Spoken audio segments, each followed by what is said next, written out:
Hello, good evening, and welcome to the. All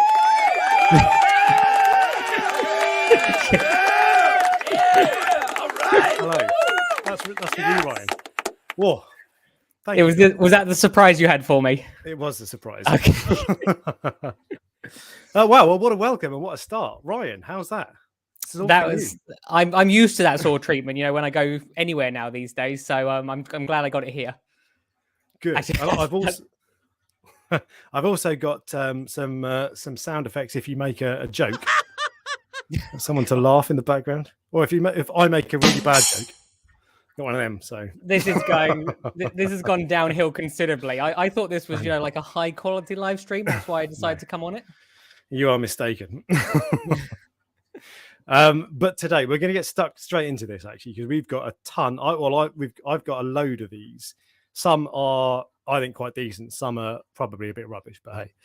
And we were talking about some of yours as well. So we've got loads of ideas because the reason that I did this video, there's another one that I want to make that we talked about a few weeks ago. But the reason I wanted to do this one was because we did the live stream last week, whenever it was, we did the last live stream.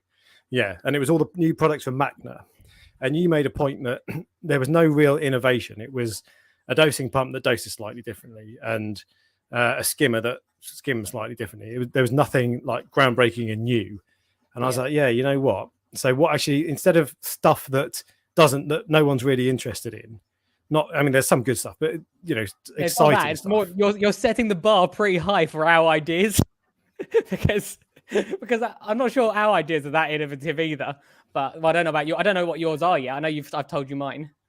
Some of them, no, they're not. And to be fair, that if it was that easy to come up with brilliant ideas that revolutionise everything, yeah, we'd all be doing it. But there were just some things that I just thought with those, they're products that the manufacturers are bringing out, and there's some good stuff in there, and the more options and the more variety, the better. But it was like no one's asking for that. No one's saying, do you know what? I wish my dosing pump measured by weight instead of by turning. Yeah. So I just thought, you know what are the things that actually hobbyists really want? And that's what this is about. So there's a load of these. So I reckon we'll just alternate and we'll go turn by turn. I'll let you go first because I'm not sure. I think you've hyped it up too much now. So, and I'm not sure my ideas are good enough for your expectations. Okay. Well, maybe I've oversold this and I'm now going to under deliver. But hey. The first one is from the thumbnail, a phosphate robot, basically something that automatically tests phosphate. Ideally, something that automatically tests phosphate and nitrate. Now, there's a Reef Factory Smart Tester, I think it's called, coming soon. Don't know when, but it should be this year. That promises to do that.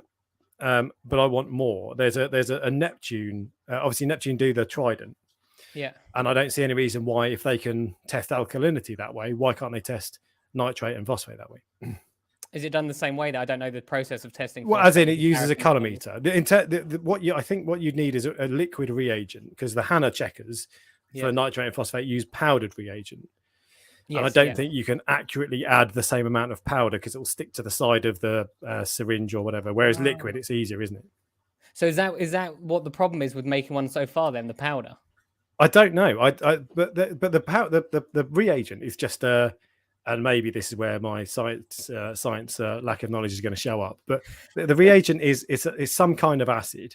It's all, I can't remember what it is. I did find out what the powdered stuff is because you can buy it yourself if you want. Cocaine, and cut it up into little sachets. Yeah, which no one's going to do.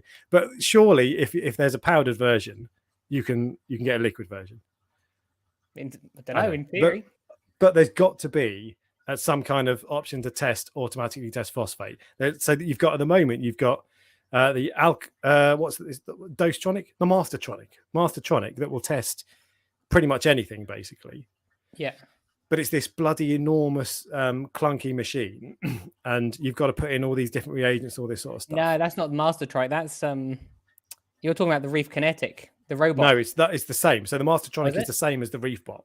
I didn't know that. The Reef, yeah. So, but those are the two options at the moment. But they're enormous, and there's like a little conveyor belt inside that spins these vials. And I don't want the Mastertronic I would have bought if it weren't so big, because I want nitrate. It will test nitrate and phosphate, and I'm up for that.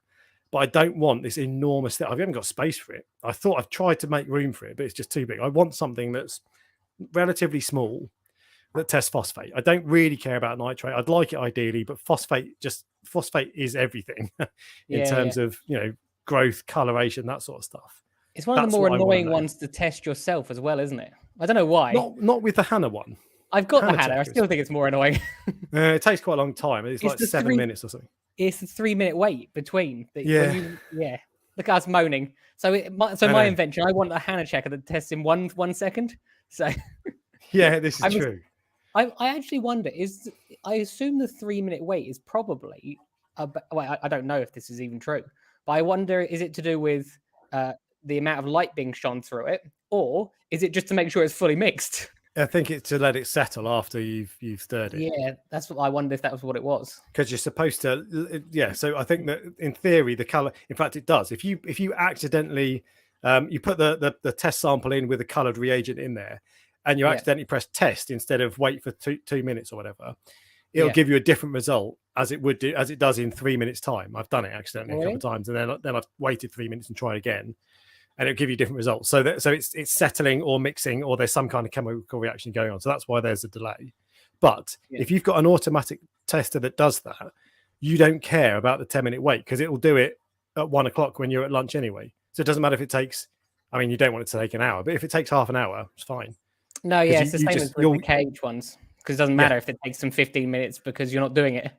Exactly. And there's lots of people saying they love their Mastertronic, and it's cool. And I'm up for that. It's just, it's too big, and I want something that just does. I don't care about all the other things it can do. It would be cool to have nitrate as well, but just, do you know what? For ease of size, I just want something to test phosphate, because I can't be asked to test it. But if I tested it more regularly and did something about it, it would make it would make a visual difference to my tank improvement. Well, I think it would make a big difference to a lot of people's tanks, actually. And I would like it because then the problem with phosphate removers, they don't work instantly, and you don't want them to work instantly. But if you put it in, it then takes several days for it to gradually drop the phosphate, unless it's lanthanum chloride, obviously. But if it's like things like Rowaphos, so if you test on the first day after you changed it, the next day is going to have a different result, and the next day is going to have a different result. So when is actually the best time to test whether you should change it or not? I assume probably after the day before you change it.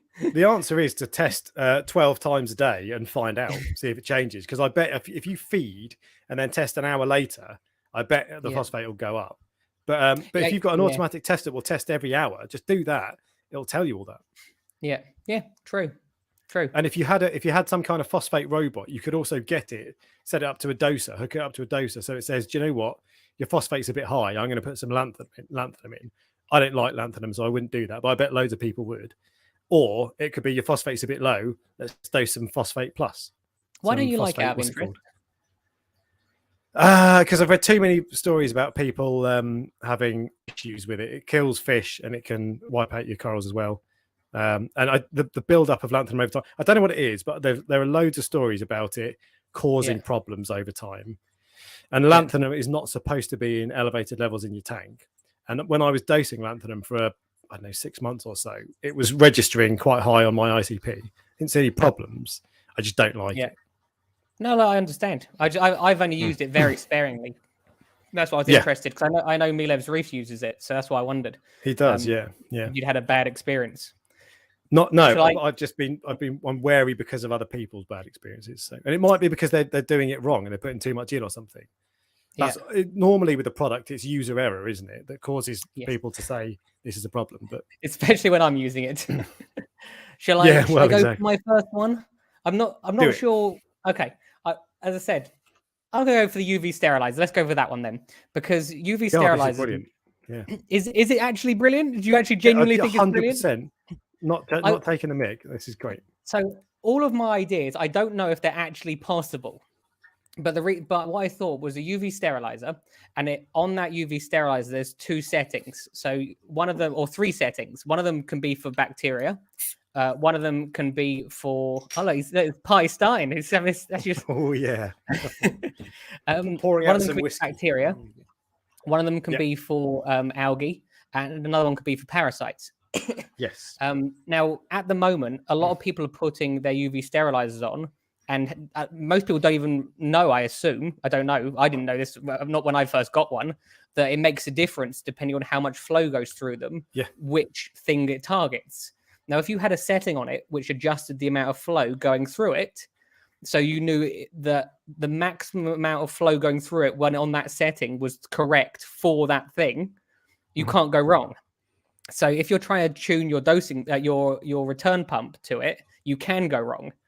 So that's why I thought that was have I explained this properly? You understand the concept. And you're absolutely right. So when you first get a UV sterilizer, you're just like, okay, so I just run water through it and it'll kill bacteria or whatever. You don't know what it does. But the reality is you need to run it, and it will some of them will give you a guide and it will say you need slow flow to kill parasites. And you're like, yes. Yeah. Slow. What's that? Is that like 1,000 liters per hour, or is it 100? So what you need is someone to tell you, right, here is the pump that it comes with. It's a DC pump, controllable. If you have it on setting 1, it will kill parasites. If you have it on setting 5, it will kill algae and polish your water.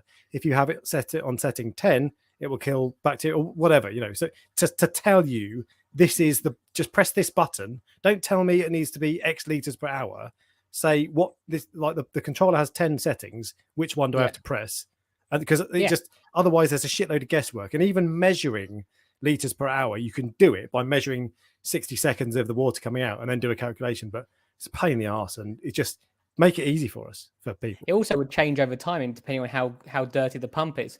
But that you're talking about having a pump with it. So you just improved my idea. I was talking about having on any pumps. Where now, as I said, I don't know if this works because obviously, if you're restricting the flow, does that damage the pump? And it all depends on, is it on a T, on a T? So most of the water goes back into the tank, and then some of it comes into the UV sterilizer. But it's just something that I've never seen before. And when you told me to do my homework, and you went, Ryan, make sure you do some work this week, I thought that was the first thing that came to my mind. So if whatever way you implement it, it needs to be that, because otherwise you get this UV sterilizer and it's like, right, set it up, and you Google it and then you'll get 10 different answers, and it's like, I want someone who knows the science and who has done this 100 times and has had success doing it. I want them to tell me. I don't want some dickhead on Facebook. It's one of those things where if you're doing it wrong, it is completely ineffective. So there's no point in having it, and you're wasting your money buying it, and you're wasting your electricity. So it's if you're going to get it, it's critical to get it done right, basically. Yeah, exactly. So that was my first idea. You've got some love for your idea. Great idea, even on a timer, so you can schedule it. Yeah. There you go. Look, I can start flogging them now. Who wants one? I know. And so the flow meter helps with that, but that tells you. I think that just tells you how much flow you're getting through. That's great. And that's better than nothing. But what you're talking about is sell me a UV sterilizer, and it's all set up. I just need to press whatever button I want or set it to whatever setting I want, and it'll do it. Yes, that's exactly what it is. Take the thinking out of me, because even if so you and I have watched all the BRS videos on UV sterilizers, and we could probably have a good stab at get it fairly right. But if you've not done all that and you've not tried, I've done it with Dino's, and I've worked with Dino, so I've tried it, and I've tried it on all sorts of different things. But if it's brilliant with bacteria, but if the first time you set it up, you're like you're pissing in the wind, basically, aren't you? So well, that was the only time I've seen it actually have a significant difference. It was I had a bacterial bloom, and when I set it up for bacteria, it clears it in like a day. So I don't know how much of a notable effect it has on algae, because obviously I have tanks and things like that. But with bacteria, 100% it works. I'm always skeptical about the algae thing, but some people do say it works. But bacteria, I've done exactly the same. Bacterial bloom, you leave it for a couple of weeks, you do a water change, it's still the same. Put UV on, bang, it goes. Yeah. There's few things in this hobby that work like that, but that definitely does work like that. Yeah, activated carbon is another one. Yeah, it makes an instant difference. So, all right, so there we go. So that's that's your next one. My next one then is inbuilt or easy install cabinet lights. So on my tank, I've got a Philips Hue light setup, which was effing expensive, and it's got a motion sensor. So when you open the cabinet door, it waits for a few seconds and then the lights turn on. But it cost about £100, which is ridiculous. And I had to glue it in myself, and gluing it in the right places. Like, you're trying to do this in the cabinet, and it's a pain. Whereas what I want is some kind of fitted option that fits in the exact same spot, and you clip it in place so it's there, it fits, and it's got like a sensor. So when the door opens, just nothing fancy, it doesn't have to be a motion sensor, just like a magnet. So when the magnet breaks because the door opens, the light comes on. Just simple. So you don't have to. Do you want to know what I use? For my light, my iPhone. Exactly. And so I actually the other thing I use two on my tank downstairs. I've got the Hue lights, and I've got IKEA cabinet lights. So they come on when you open the door. But the problem with them is when you then reach into the tank, your head covers the sensor and it turns off. So that's why I have to have both. Are they specific for aquariums, those lights, or no? Or not? They're just Philips Hue. It's just I've got them in my house. So, but I just want something that fits. It's like Red Sea sell, for example. Red Sea could sell a light strip for a Reef for 250 and a Reef for 350. So it's just I don't have to DIY it. I don't have to line it up and spend half an hour googling to get the right length light strip and all this. I can just, and it looks janky as hell when you put it in. I just want a strip that they've thought about where it's going to be. It clips in, and that's it, and it works. Yeah, it's one of those things that is actually, if you think about it, is not thought about on any tank I've ever seen, but almost everyone needs them. Yeah, exactly. It's a massive pain not having lights. And I've never seen lights in a tank apart from DIY ones, and they either look. Mine looks janky, but I've never seen anything that a really nice tidy setup. I've seen some worse setups than mine, but mine's bad enough. I really like that. AI primes because I used to have a fragged section in the sump every time, but gradually over time, because of the humidity, it destroyed the boards on them. Yeah. So are those? That's why I wondered if they were specific for aquariums. They're not waterproof then, those Philips Hue ones. They're IP. The LED strips are IP something. They're probably. I mean, I've had it running for a year on my water box, and it's not burnt the house down yet. But that's another thing. This is another reason why DIYing stuff like this is rubbish. Because on my one downstairs, I've not thought about. Well, actually, no, I have. I put some Vaseline on some exposed metal bits, but that's not. That I want someone to say, do you know what? This is what you need. This is humidity proof. Just do all the thinking for me, and then if the components are £50, charge an extra £30 for your thinking time and all that, and I'll pay it. So the Red Sea Series 7s or 6s or whatever series they're on next, they'll have those lights on, because they'll be watching this. They're gonna have a UV sterilizer with adjusters on it.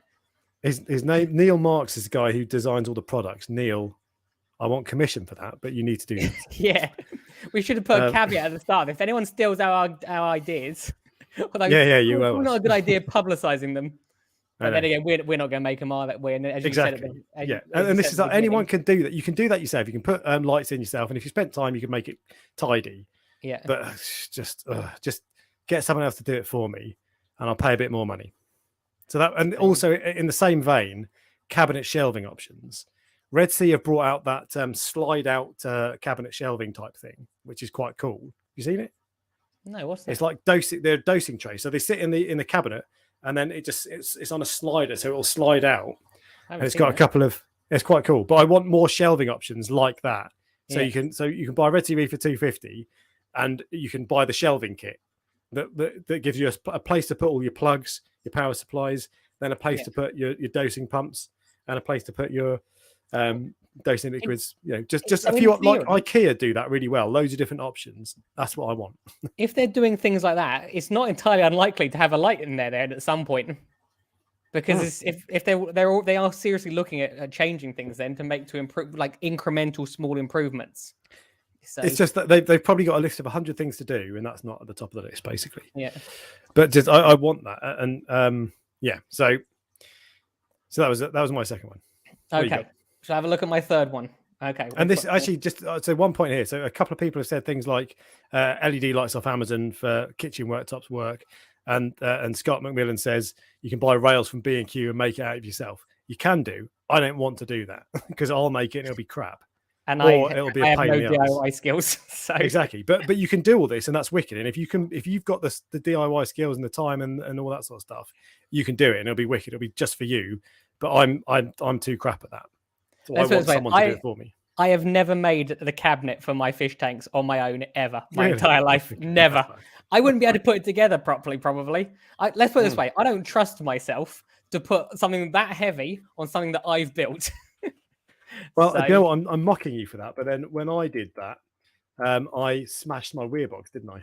Yeah. So see, So I don't know if you remember Tim from some of my older videos. Tim used to come and we used to always fish help me out. weirdo. Yes, that is it. Yeah. Yeah. I haven't seen Tim in a long time actually. I last saw him before COVID. So, but I will go on to my next one then. Just before you do, this is the Red Sea one. Can you see that? So you can see the sliding thing. So you open the door and then you slide it out and then you slide it back in again.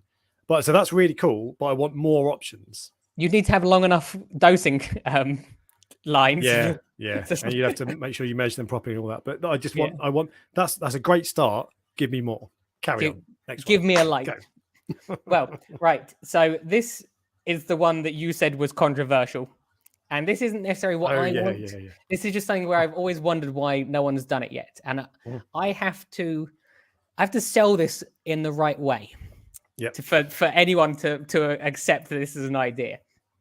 You know how we buy corals, and when we buy them, it happens all the time here at the coral farm. People bring their own little orange glasses, or they borrow mine, and they look at the corals through those glasses, and then they take them home and they put them in their tank, and it looks completely different because they're not wearing those glasses all the time. Yeah. What I'm suggesting, and you didn't like this idea, so I don't, is a very, very incredibly subtle orange. Watering it down now.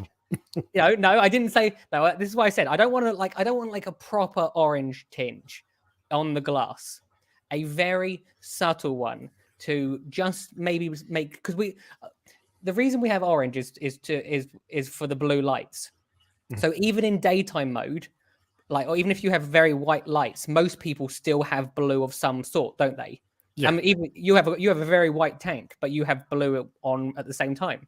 Yeah. If you have a really, really subtle orange, so you want it barely noticeable when it's on daytime, and then it really pops at nighttime. Now, I don't know if this is possible, but it's. I just thought if that's what people are doing, and it enhances the coloration of when you visually see them.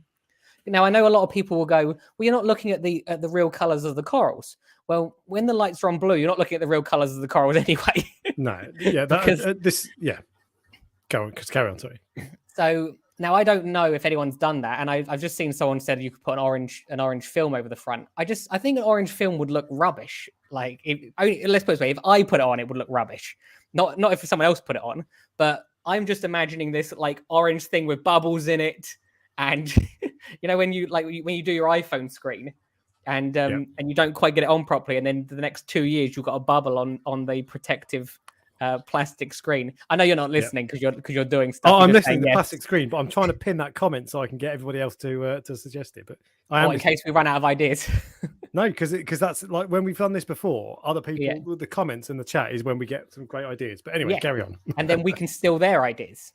Yeah. So see, look, other people said they've often thought about having orange glass. I don't know any manufacturer, not even a small one, not even an unheard of one, that has ever done this. And I don't really know why. It would be an acquired taste. If you had a proper orange glass tank, it would definitely be an acquired taste. Because most people don't want to have the real deep blue lights on all day, every day. So it has to be subtle, so you don't notice it so much in the daytime, and then you get like a small pop, just like a 1 or 2% increase. Yeah. Because people. Go on. No, I was going to say people will do all sorts of things to try and get that 1 or 2% improvement on coral color by putting in different liquids and all things like that. Yeah. Orange film or orange glass, job done. It's not my cup of tea, but I like the idea, and I think people would have it. Some people would go for it. I'm not even sure I would go for it. Is the honest answer. No. I'm not sure if I would, but I just thought it's an idea. It could potentially look awesome, couldn't it? Yeah, in theory. For the right person, and with all of these things, like I like just any more variety as there is out there. That's good. And there will be people who only ever have their tanks on, their lights on blue. Yeah, Not 24/7. Well, not 24/7. 12 hours a day, and they want their orange glasses on. So why not? I don't know if it would sell, but I think it would be interesting to see. I think it would have to sell it. You'd have to see one set up with the blue lights on. I don't think you're going to sell a tank, just an empty tank in a shop with an orange glass front. People go, that looks odd.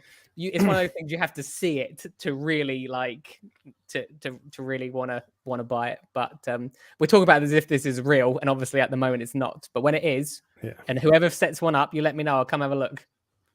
Indeed, and I've just remembered as well. There were so we've talked about a couple of things. There were member ideas that and I've managed to pin that comment.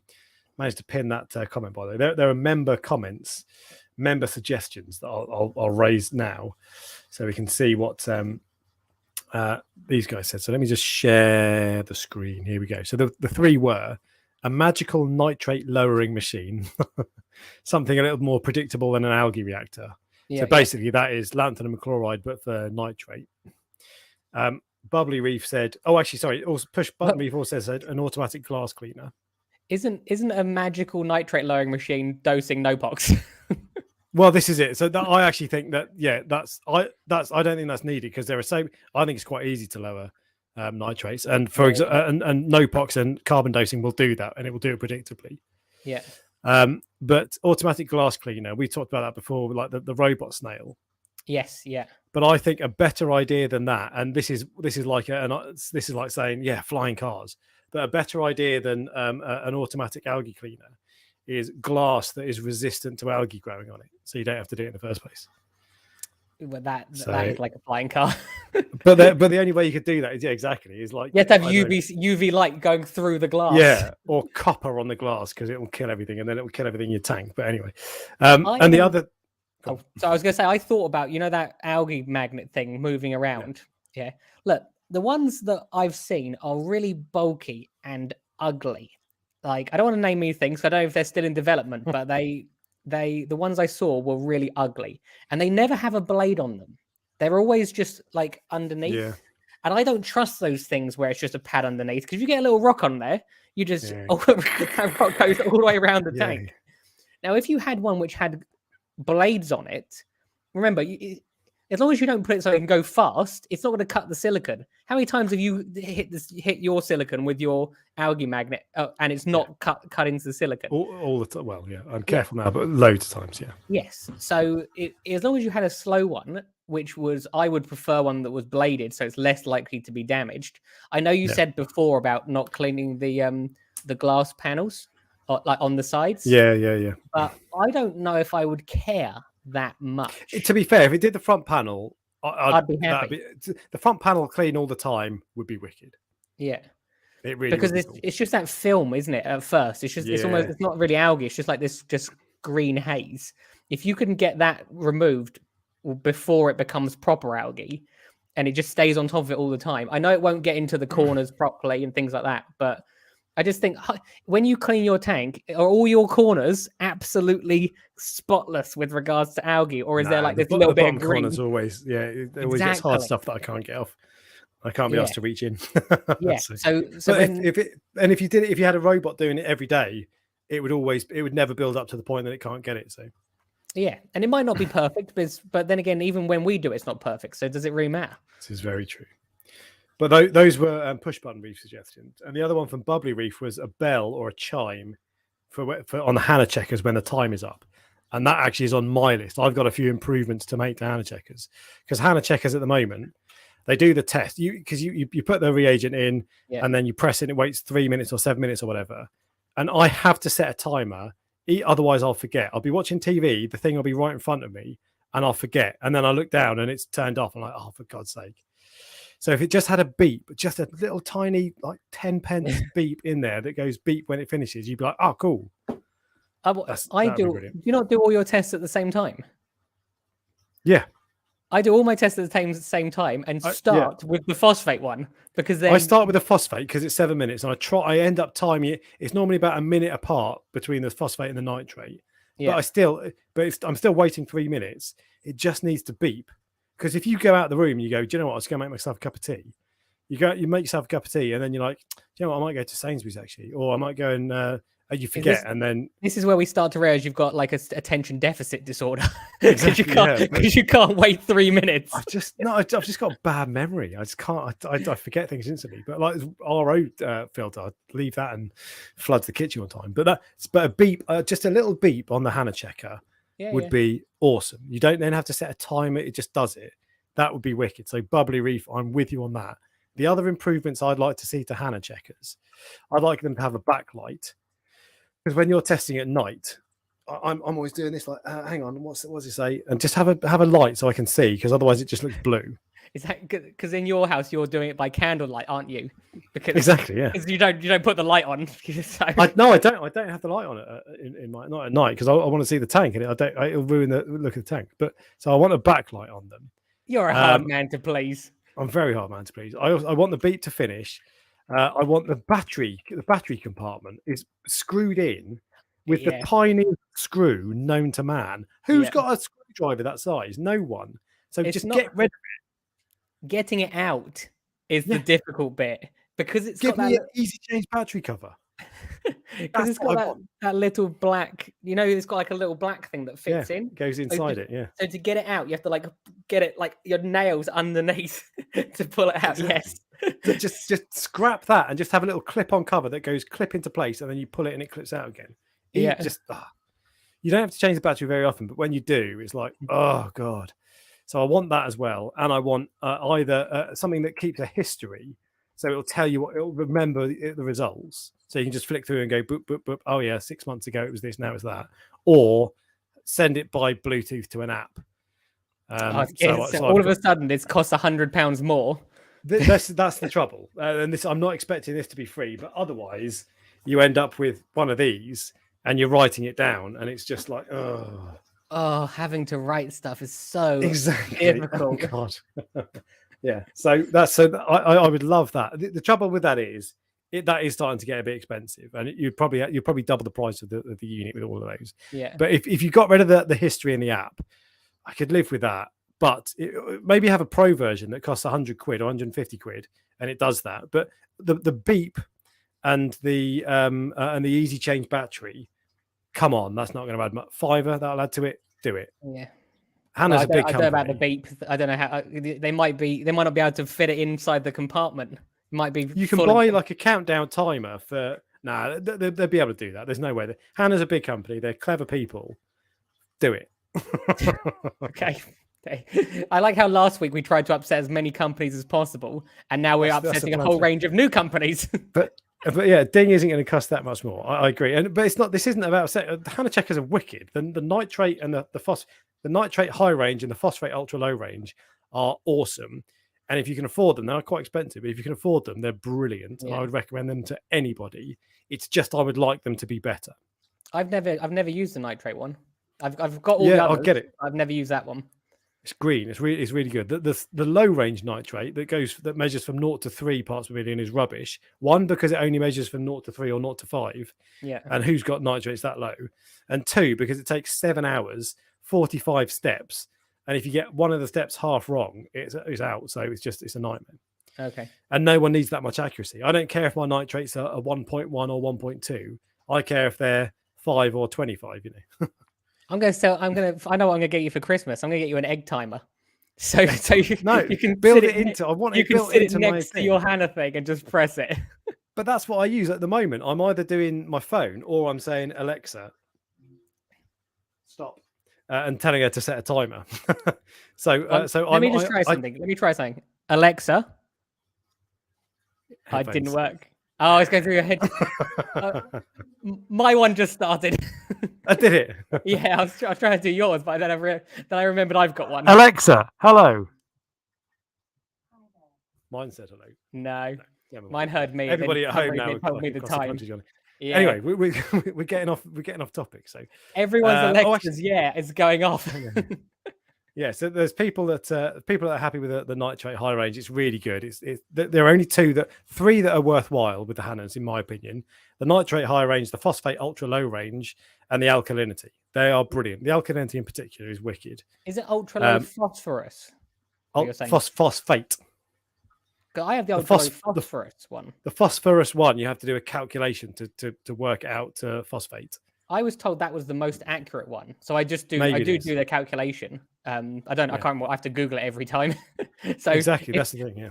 If I could have that did the calculation for me, that would be ideal too. Well, so the other thing is my Hanna alkalinity one is the old one, so it does it in parts per million. So mine will say my alkalinity it'll come out as 136. Then I have to go times by 0.056 on my phone to get the actual result in DKH. Yeah. The upgraded one, or maybe it's just a different one, it reads it in DKH, and I hate that every time I have to go, hang on, what's 0.056? It's like, just. If it's that old, is it still calibrated? He's getting you to buy mayonnaise. Do you know what? I'm going to do a video on that on Reef Dork Extra. Subscribe to Reef Dork Extra, people. Why on would my anyone second subscribe channel. to that? Because it's the best. It's the second best reefing channel in the country. But I'm going to do. I went to do an alkalinity test because my alkalinity dropped significantly, and I was like, I just want to make sure my KH keeper isn't out. I know it's not, but I was like, that's quite a drop, so I want to check it. I got my Hanna alkalinity tester out, and my reagent is old. It's like a year old. I've not used it for ages. It's out of date and it's been opened. So I was like, doesn't matter. I've got an unopened one and I'll use that.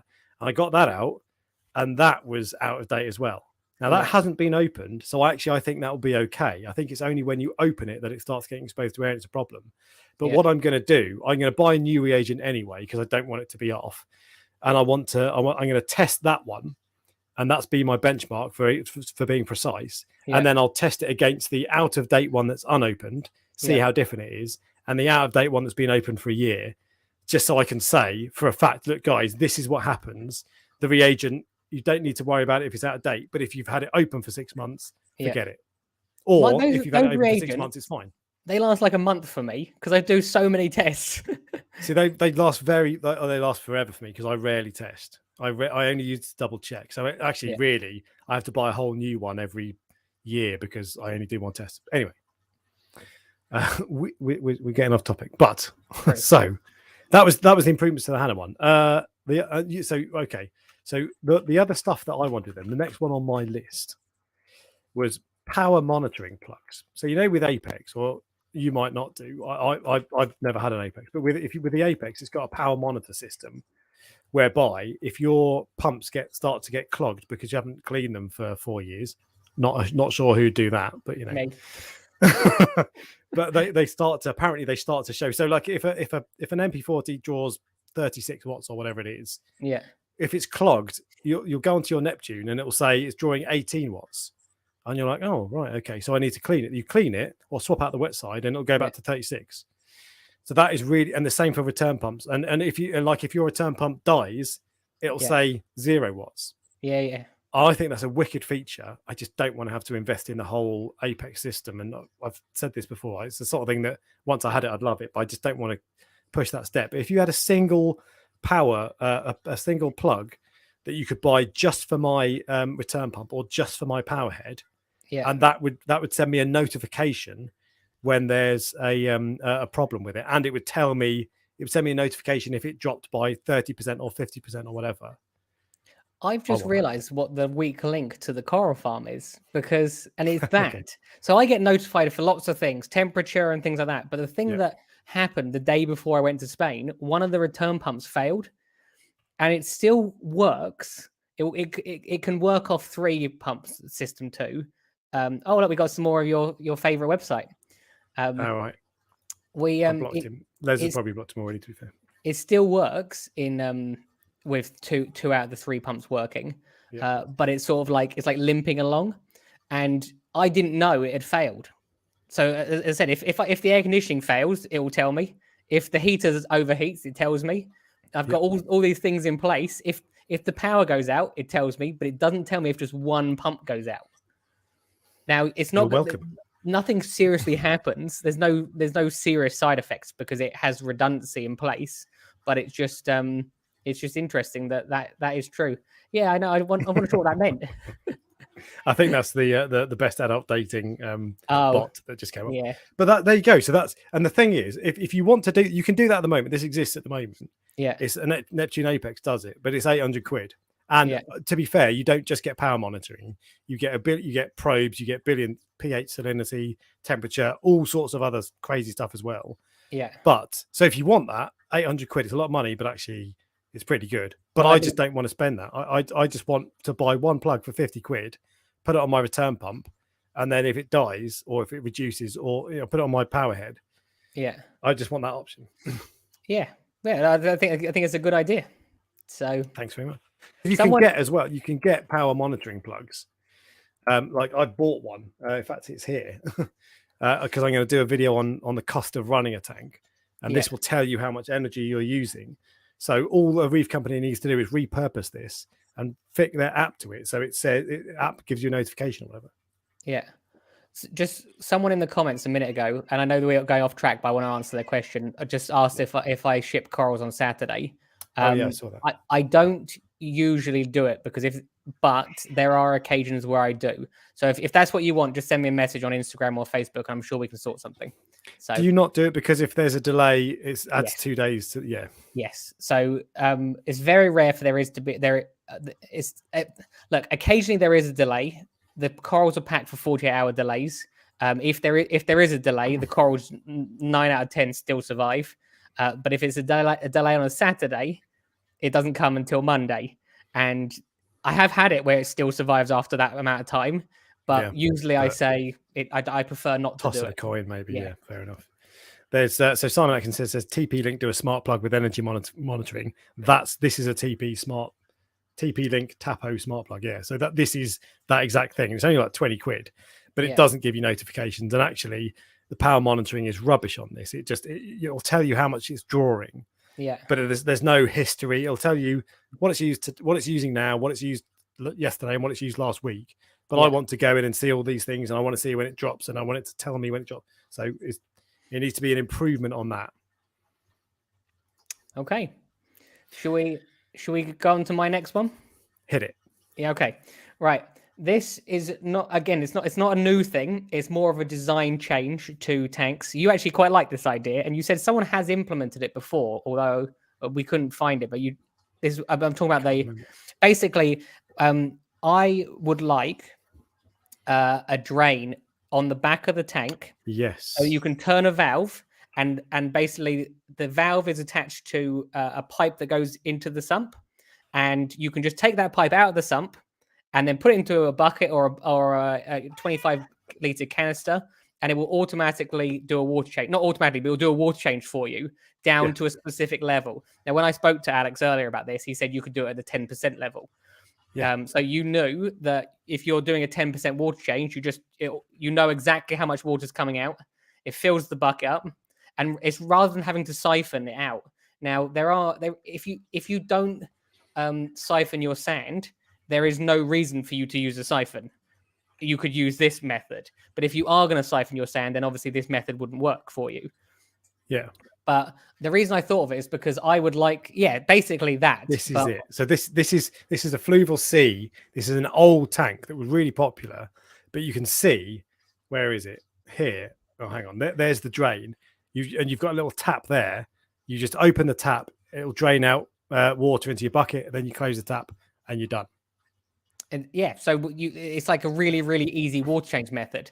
And I would actually have it, as I said, go through the wall and out the back of my house and down into a drain. So it really is simple.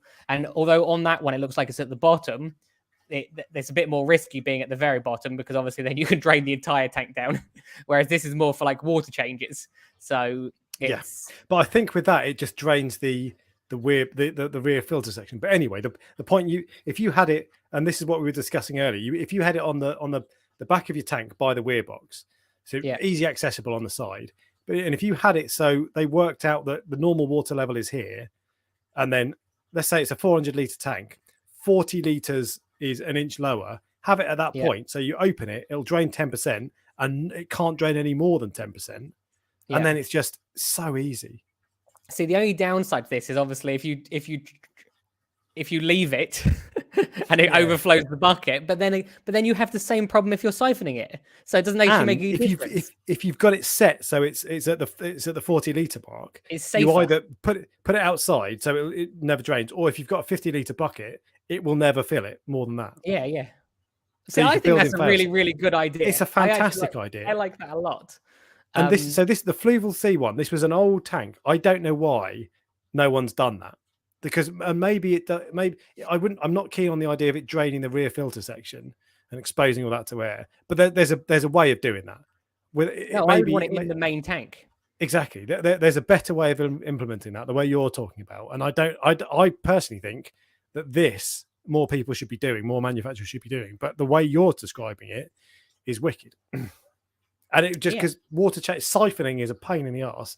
I've made a video on how to siphon without sucking. But anyway, it's still a pain in the arse, and nobody likes it. Whereas if sometimes you've got you just make it too easy for me. But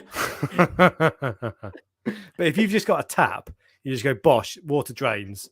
Yeah, that's going to make you do water changes more frequently. See, I would like to implement this on a tank myself. So I'm going to buy, as I said many times before, but I still haven't done it. I'm incrementally getting closer and closer to doing this. But I will probably get a water box. It's almost definite I'll get a water box. But as soon as I drill a hole in the back of it, I'll invalidate the warranty. So, and as I said, which water box would you get out of curiosity? It would have to be a 6-foot one, because I had the 4-foot Red Sea tank, and it was just going from a 1,000-litre tank down to a 400-litre tank. It just wasn't the same for me. So I want a big tank, there's two versions of the 6-foot one. I think one of them's like 40 inches and one of them's like a normal width. It's the same as the Red Sea tank. The wider one is too big for the room I want it to go in, because it'll go in the kitchen, but I still want it. That's the LX range. It's 2.5 feet wide, front to back. I'd love you to get that. That's such an awesome tank. And look, it will fit in my kitchen. There's loads of room for it to go there, because it's obviously there's nothing else in that area. It's just it will look odd because it will be like half the size of the room. Well, my living room is 90% fish tank. It's a small room and it's an enormous tank. And I'm okay with it. You'll get over it. For the first week, you'll be like, oh, that looks a bit weird. Then after that, you'll be like, oh, it's amazing. The problem is, once you bought it and you put it in, you'll go, oh, that was a mistake. But I really want it. And I've got two sofas now next to it that I can watch it. Because in all 15 years of having a fish tank, I have never ever been able to sit and watch it ever. Because it was always in the hallway at my parents' house before, right? And then obviously I had the one here, but there was no table or anything in the kitchen at the time, so I had no furniture. So I've never been able to just sit and watch it and have coffee in the morning. So that was my plan. You're like, okay. Oh, no, I'm just looking back onto the topic of these drainage things. You could install a manifold on your tank and have a spare outlet. So I have that. I've thought of that. But it's not as good. And what I find, this is for the drain plug equivalent. Yeah. So I have that. It won't. If it's going down the weir, as soon as the water level gets too low, I have this set up. It's a manifold on a separate pump. So if you turn off the return pumps, this still pumps. And so you can plug it in and drain water, and it's just on a tap. So I can just turn the tap, put a hose on it, and it does it. But the problem with it is it doesn't. It'll drain 20 litres, say, but then that chamber has run out of water. It can't drain anymore, and I need to do 50-litre water change. Ah, I see. Yeah. So because you're pulling water out the sump, there isn't as much water there. Whereas if it's from the tank, it's just easier. And you've got the other thing with this is it has to have a pump.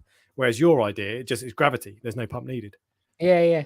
The other thing, this is probably blasphemy but what I used to do on the 1,000-litre tank, I used to put the siphon in the weir, and then just put the new water going into the tank, and obviously as the new water goes into the tank, it overflows the weir, and then it siphons out of the weir.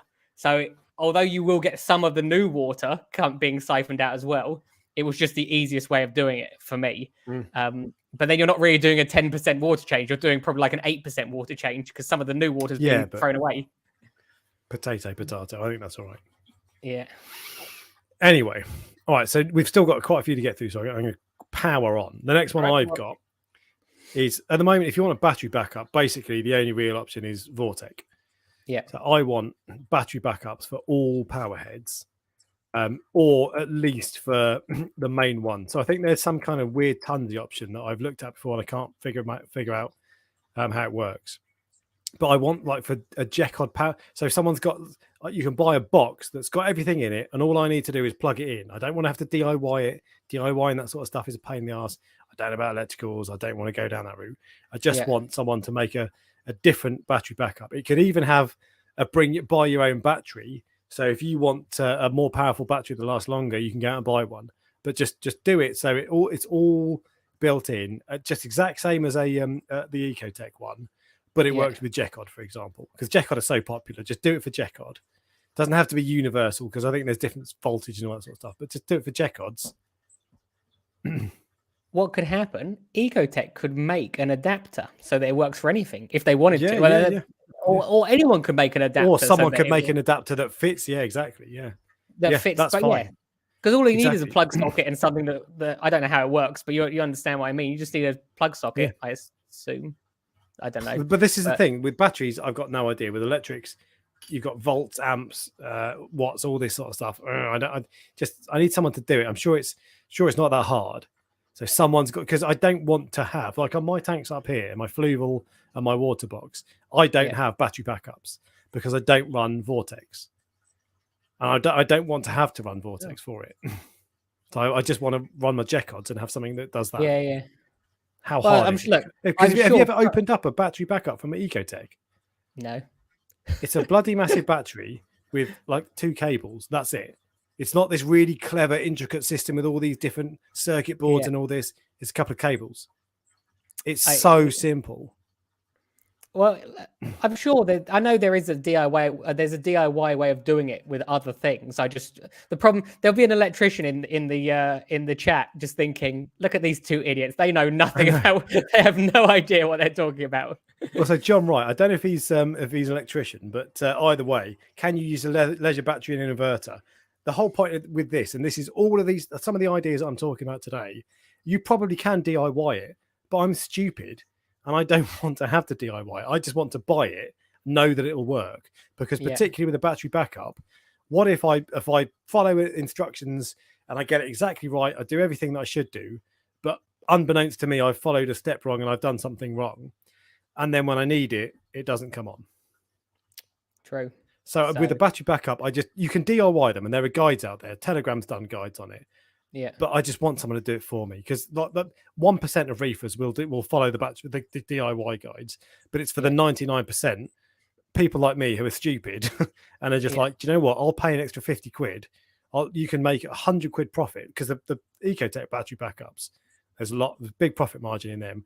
They've got to ship the batteries over from the States. So over here, there's probably not much of a profit margin, and maybe shipping around the States takes away profit margin, but there's not a lot of components in there. So surely someone can come up with some idea that does this, that I'll give you 100 quid or 150 quid and you give me one that I can plug into my Jekods.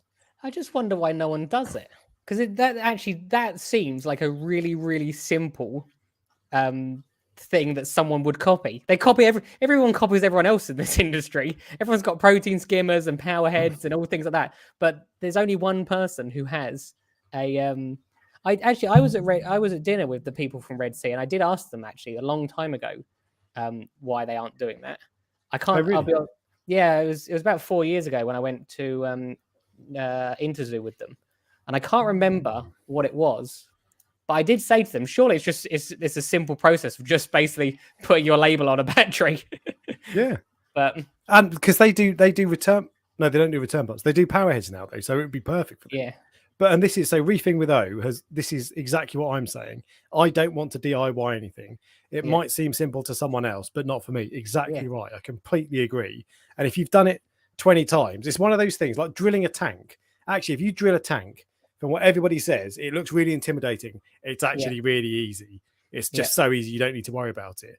But until I've done that, I don't know, and it's like I don't want to do it. So that's the exact point I'm making.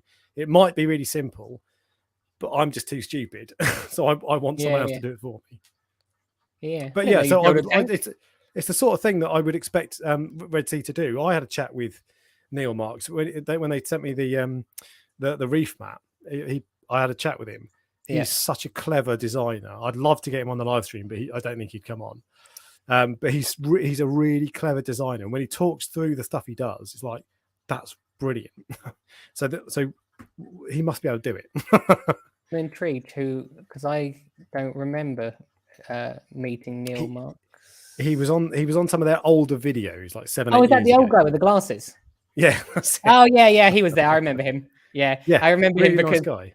Because he was on their older videos. He is nice and Yeah. everything, but he was on their older videos, and then obviously I was doing some of their newer videos, and we obviously have very different styles. And I remember he was like, "Not sure how I feel about YouTubers," because his was really professional, wasn't it?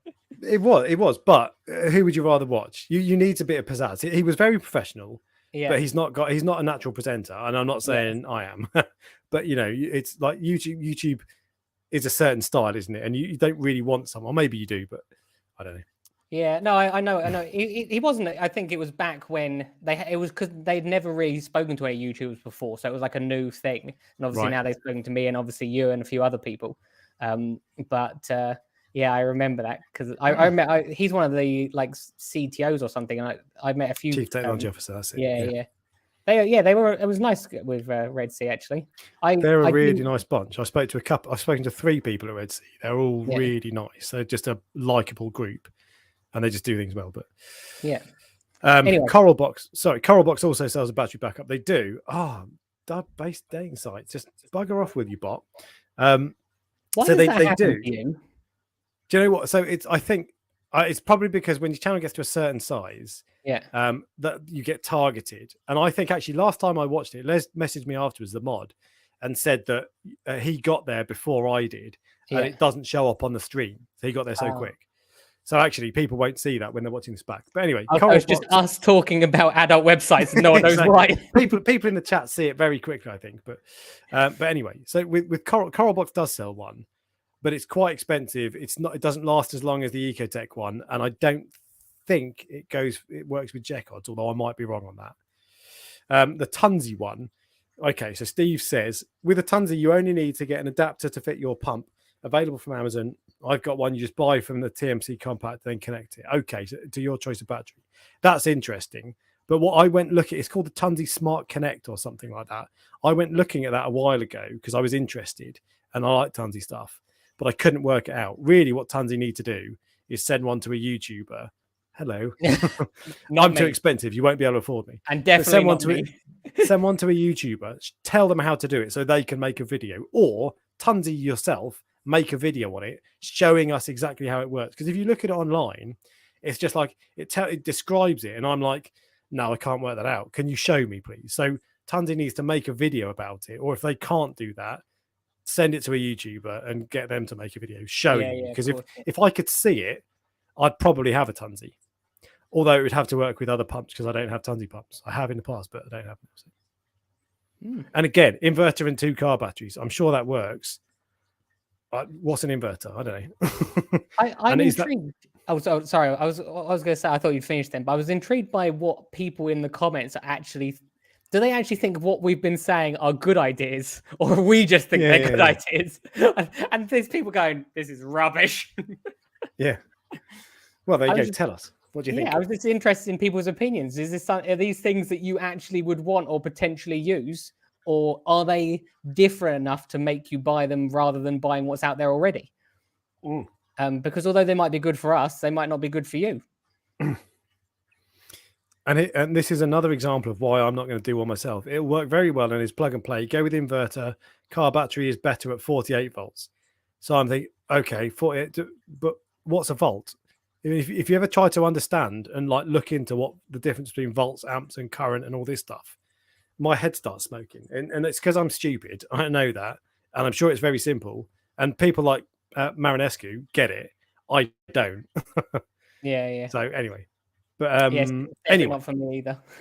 what's your next idea? My next idea, right? So I've done the. That's a good shout. We've got a first one from the crowd, or well, first one that I've seen anyway. Sorry if I've missed them. I know Jamie. Oh, do you? Yeah, he lives up the road. Yeah. Oh, cool. Do you know what sea sweep is? I don't.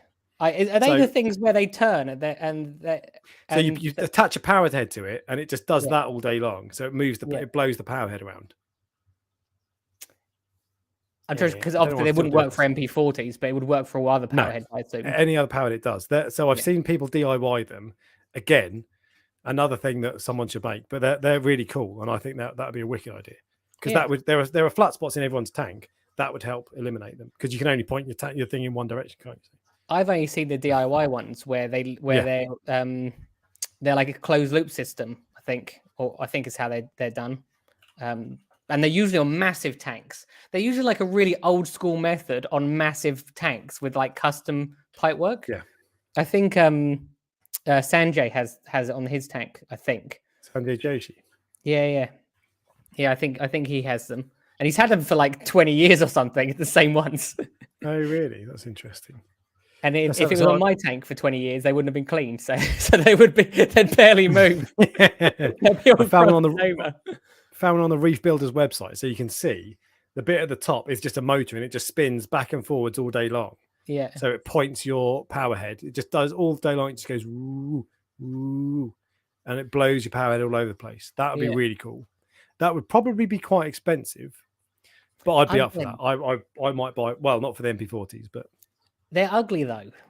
You'd want it in a tank that had a bit at the top, like I can't remember what they're called, where it's like enclosed. He did, yeah. So you couldn't see it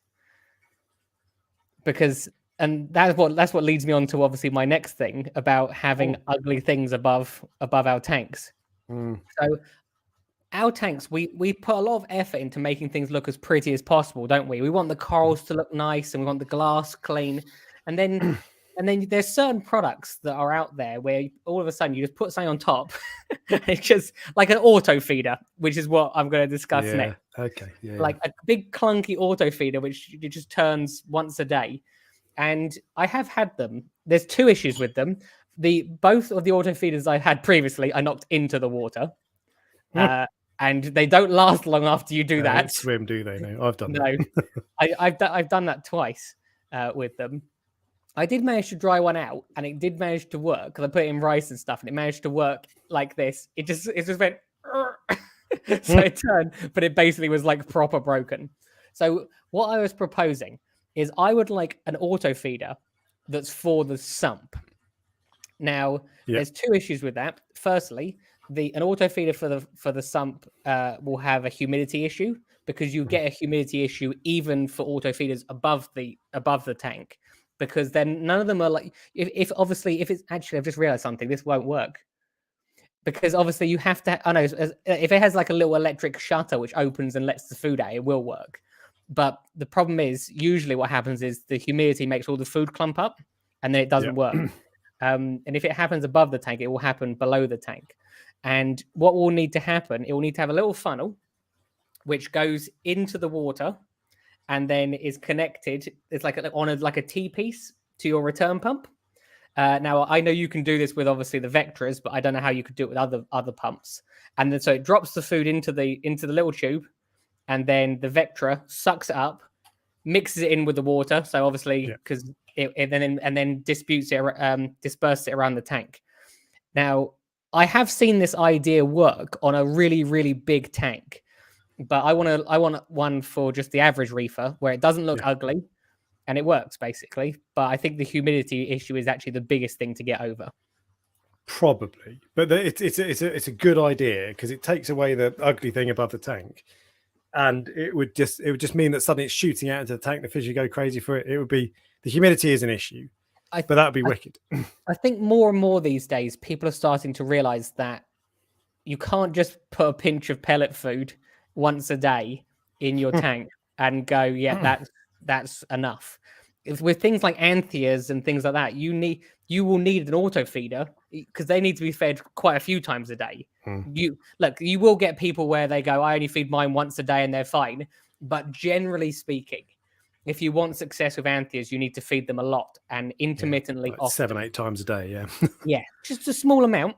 And if you had an auto feeder, which was in the sump, so you didn't see it, that did that, and the same would apply to the frozen one, because there is a frozen one out there, which is like a little ice lolly or popsicle for the American viewers, which gradually melts over the day. But do you want this bit of ice hanging above your tank? It just looks ugly. Stinky fish food as well. Yeah. So I think there is definitely a way of doing it with your existing return pump or with a return pump, but the humidity is the one which I think is the issue.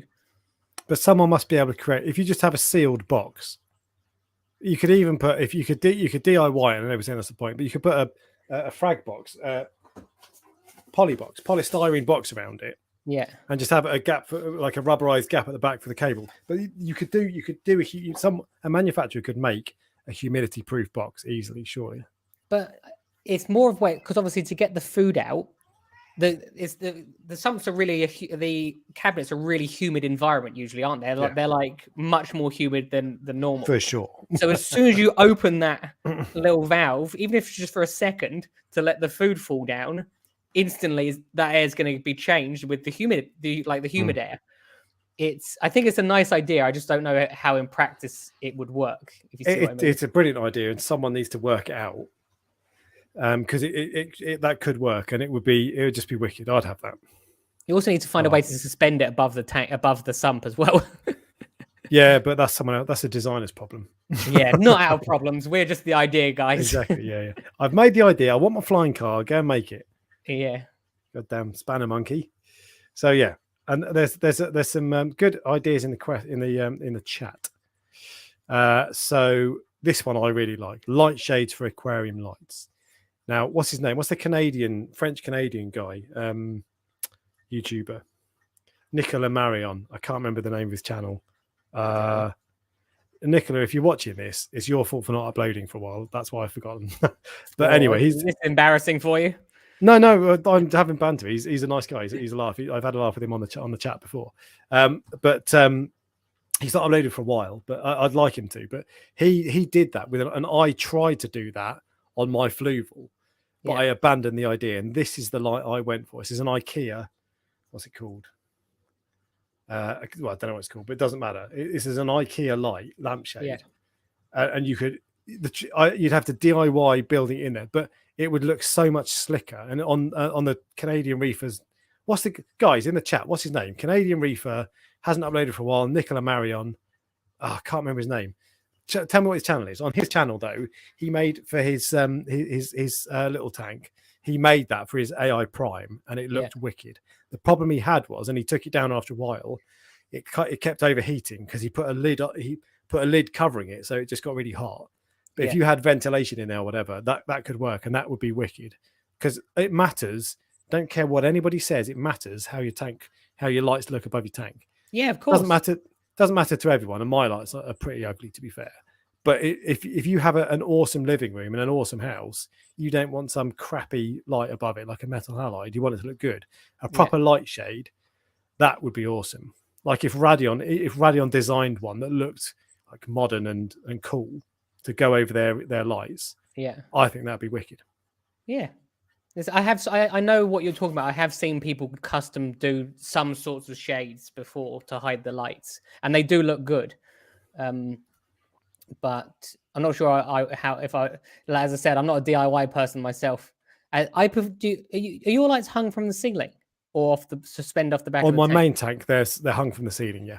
See, mine are off mine are off the back of the tank in the house, but they're hung from the ceiling. I don't mind them being hung from the ceiling in the coral farm, but I just think that does it not look like these really, really long cords? No, I think it looks neat. I don't like having the bars sat on the tank. I think it looks quite good, but I get people. Not everyone would agree, but I want an adjustable lighting system that goes up and down with pushing a button. I'm just coming up with these ideas now. Parker's Reef has got that. I'm I think trying I've to seen find it somewhere. Yeah, although that's just for access. I'm trying to find this. This I can't. What's the Canadian guy's name? Aquasplendor. Thank you, one-armed. Oh, I know him. Aquasplendor. I've met Aqua him. Splendor. I know him. Yeah. I do have you. Yeah. Okay. So I'm trying to find. Right, here we go. Aqua Splendor. Right. He's funny, So isn't he? He is, and his videos were so cool. Anyway, here it is. Yes. Okay, I'm going to bring this up on screen and I'm going to show you because it does look cool. Bosh. There you go. So this is, where's the better one? This one. Look at that. Oh yeah, I see. Yeah, That looks it good. works with the Prime, yeah, because obviously with the Prime they're small, aren't It's they? only small. Exactly. That looked cool. And he did have problems with the heating, like I said. There's a better one. Yeah, That looks really cool, doesn't it? they used to overheat in the sump as well. When I had them under the tank, but obviously the humidity and the heat. But there's a way around that. You could have so on the lamp, you could have on the bit on the sides, you don't want anything on there, but on the top, you could have little ventilation slits. You'd never see them anyway. So could I'm sure you could do a workaround with that. Maybe even have a fan or whatever. That's getting a bit technical, and you'd need a wire and all that stuff. But there'd be a way of doing that, and if you could do that, I think that's a really good idea, Bubbly Reef. That would look cool. Yeah, the only problem with that is I would only use one of those lights on a small tank. So to have a small tank with a massive lampshade above it seems odd. But that's with. Go on. No, I was just saying. I suppose you could use one on one of those Red Sea nano tanks, I guess. But even that's I would probably still use a Radeon or a Hydra 52 or 68 or 4 or whatever they are now. I'm going to try something that may or may not work. If it works, then I'll be happy. But you might suddenly get feedback. In fact, I might have to mute my mic while I do this. I want to show mute settings. Right, mic is working. Okay, so I think this is going to be called Sump Cam. Hello. Oh, fancy. There we go. Hang on, let's go sideways. His beer cam at the moment. You see, he's got 2 beers on his desk and a cat. But there you go. So can I zoom in? No, I can't zoom in. But there you go. So that is my Fluval Evo at the moment. Cat's going crazy. Don't worry, mate. It's all right. Oh, it's on your phone? Yeah. Oh. But so there we go. That's the bracket. It looks a bit crap. If that was hung from the ceiling or from a shelf or something up there, a shelf up there or whatever, with a little a nice lampshade over it, that would look really cool. Because that bracket sitting on the back of the tank, it looks okay. It doesn't help that I went for a white AI Hydra, AI Prime. I should have gone black. Stupid. But that would look really cool, I think. It's one of those things where I have to see it. If I'm honest, I'm still not sure. Fair enough. But I think that some people would like it, and it matters more to some people than others. Anyway, next idea. Is it your turn or my turn? What have you got next? Your turn, I think, because I did the auto feeder. Okay. I'm running out of ideas. This is a really quick one. Cheap Kalk stirrer. If you want a Kalk stirrer at the moment in the UK, there are a couple that you can get. That's not a new idea. That's like saying I want an Apex for like £10. That's a new idea. That's a new. Can you currently buy an Apex for £10? No, technically not. Well then, I'm just trying to get you. I don't want to run out of ideas, so I'm trying to get you to do a better one than that. This is true. You're right. It's a crap idea because just make less money.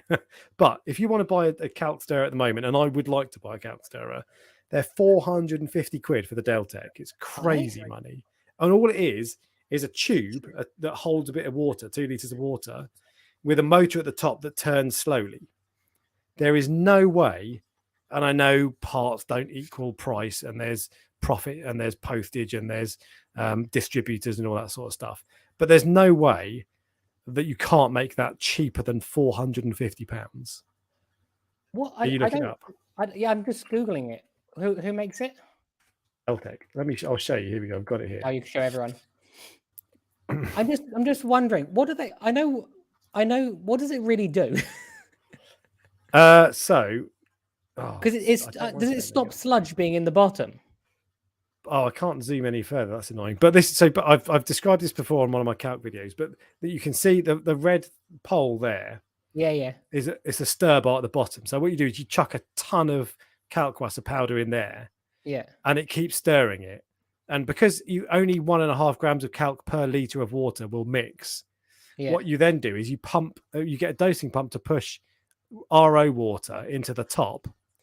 and then Oh. it pushes the water, the liquid out of there. So the calc liquid comes out, but it replaces it with fresh water. And as the bar stirs it, that then resaturates it. Oh, see, Clever, isn't it? I just thought it was for mixing. I've never used it, so I've never really looked into it. But I just assumed that it was for mixing. But I didn't realize that it was basically you could put a load in, and then you only have to do it once, like over a long period of time. Exactly, and that means you don't. So I've got a massive 100-liter vat of saturated calc. You don't need that if you've got that. You just feed it from your freshwater reservoir, your auto top off. Yeah. And so Opinionated Reef has made one on his Kalkwasser vid again, and you can DIY it, but again, I don't want to DIY it because I'd make it wrong. And I think Reef Dudes did one, and it took him like 3 or 4 goes to make it. Yeah. And I can't be arsed with that. I just want to buy one, but I just don't want to spend 500 quid. So does it work? You have a sensor in your sump, and as the water level drops because of evaporation, no. You don't connect it to your evaporation. I was only because when you say auto top off, that's what I thought you meant. Yeah, I see what. Yeah, but what? So if you lose 4 liters of water to evaporation per day, then which is what I do. I add about 3 liters of calc per day because I don't want to exceed that. Yeah. And so what I have my auto top off running as well from the same reservoir, but I just dose calc in. So it just means that my auto top off comes on less than it would do otherwise. Yeah, of course, yeah. But the reason I put that on the list is because Kalkwasser is more popular now than it was a couple of years ago. And it's not as popular as it used to be, but it should be. And part of the reason it's not is because if you look up how to do it, if you haven't got space for a 100-liter container, which loads of people haven't, you need a calc stirrer. And if you go, right, calc stirrer, brilliant, I'll buy one of those. Oh, fuck, it's 500 quid. And I've then got to buy a continuous duty dosing pump. That's 200 quid. Yeah. And suddenly you're like, am I going to spend 700 quid? Yeah. And calc is supposed to be cheap. So just so someone make one cheaper. Why? But I don't know how many they'd sell, to be fair, because calc, it might be getting more popular, but it's still not as popular as it might be. Maybe that's why they're expensive, because they only sell a few of them. Exactly. Yeah, exactly. It's like Ferraris. They don't sell millions, so they have to sell them. But anyway. Yeah. Anyway. That was my pretty rubbish idea. Make something cheaper. So, what's yours? Come on with a better one. Okay. Again, it's not a new invention. It's more of a design change. So, our tanks make a noise, and there's only really one thing that makes a noise with our tanks. If you have if you have MP40s, sometimes they can make a humming noise depending on how high they're set. But if you have the power heads in the tank, there's only one thing that I can think of that makes a noise constantly, and that's your protein skimmer, isn't it? Do you think of anything else that makes a noise?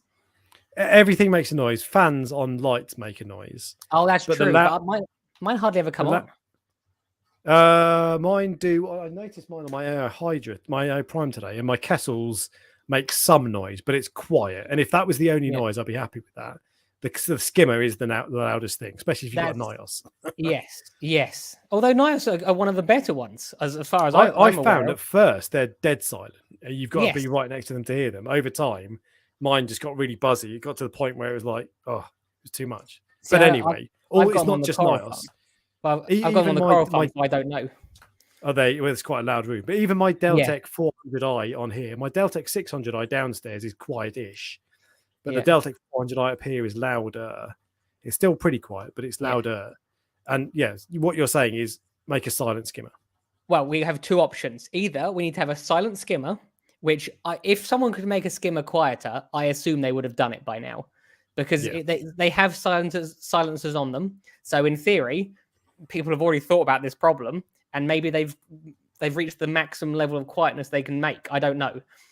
But something that isn't done is soundproofing on the cabinets. If you had a cabinet with some even small level of soundproofing that goes with the silencer for the skimmer, anything to make the tank quieter, it improves the experience of it, basically. So there's all these like incremental fixes that we try and do. So we want like what you're saying with the lights about making them look prettier, or hiding the feeding, the auto feeder. Auto feeder, Yes. So if you can make it slightly quieter, even if it's just like 5% quieter, it improves the experience of having the tank. Because the noise from a tank is one of the things which is probably the most annoying thing about having a tank. Having said that, when I shut down the Red Sea tank, all of a sudden my house was silent. So for a year and a half, I had that noise, and then it was like eerily silent. So I actually missed the noise of the tank. but if I had loads of money and I could do anything, if you see what I mean, I would have a tank built in the wall and all the equipment in a different room so you couldn't hear it. And then you can enjoy the tank just for what it is without listening to anything else. I would love that, and I'd spend a lot of time in that sump room as well, that fish room. But yeah, it would be quiet, wouldn't it? Well, yeah. No. Well, yeah, it's true, but you're right. That's what Jamie has. You know, Jamie, I said I know Jamie. Jamie has a massive tank. It's insanely big. It's probably the biggest home tank I've ever seen. And all his equipment is in his garage area. So from the living room, you can't hear it at all. I believe he might correct me. But from the garage is where all the equipment is. What's interesting is the tank is so big at his house that when he gets coral from me, the section where all the equipment is has coral in because it's the easiest bit to get to. And then you look at from the front, it's basically empty because he has to get into his tank to place the corals. So, but I digress again. But what you're saying you want a quiet, and let me just say the reason I got my my sump cam back up was because I have soundproofing. Oops, hang on, where is it? How do I get add to stream? Here we go. How do I get him on? There we go. Oh, you do have soundproofing. Give me a sec. Pin, sump cam. Where is it? Now I'm so bloody big? I know. I'll figure this out. Here we go. Right, so there you go. So this is all my soundproofing. Oh, that's not in your sump though.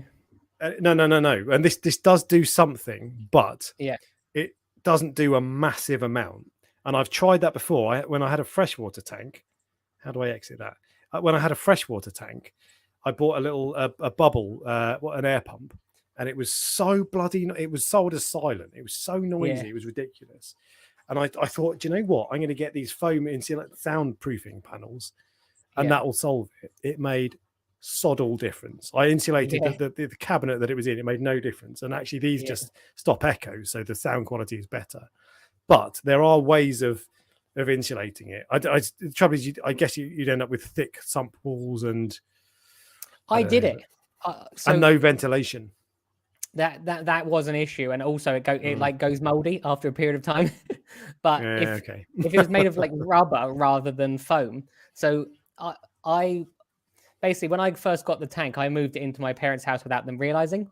They didn't know they were getting a 400-liter tank. It was like one day it was just surprise because they were on holiday. And I won't go into the story, but there were certain conditions to me having it, and one of them was about it had to be silent. So I did. I got soundproofing, and I put it all inside, and it looks shit.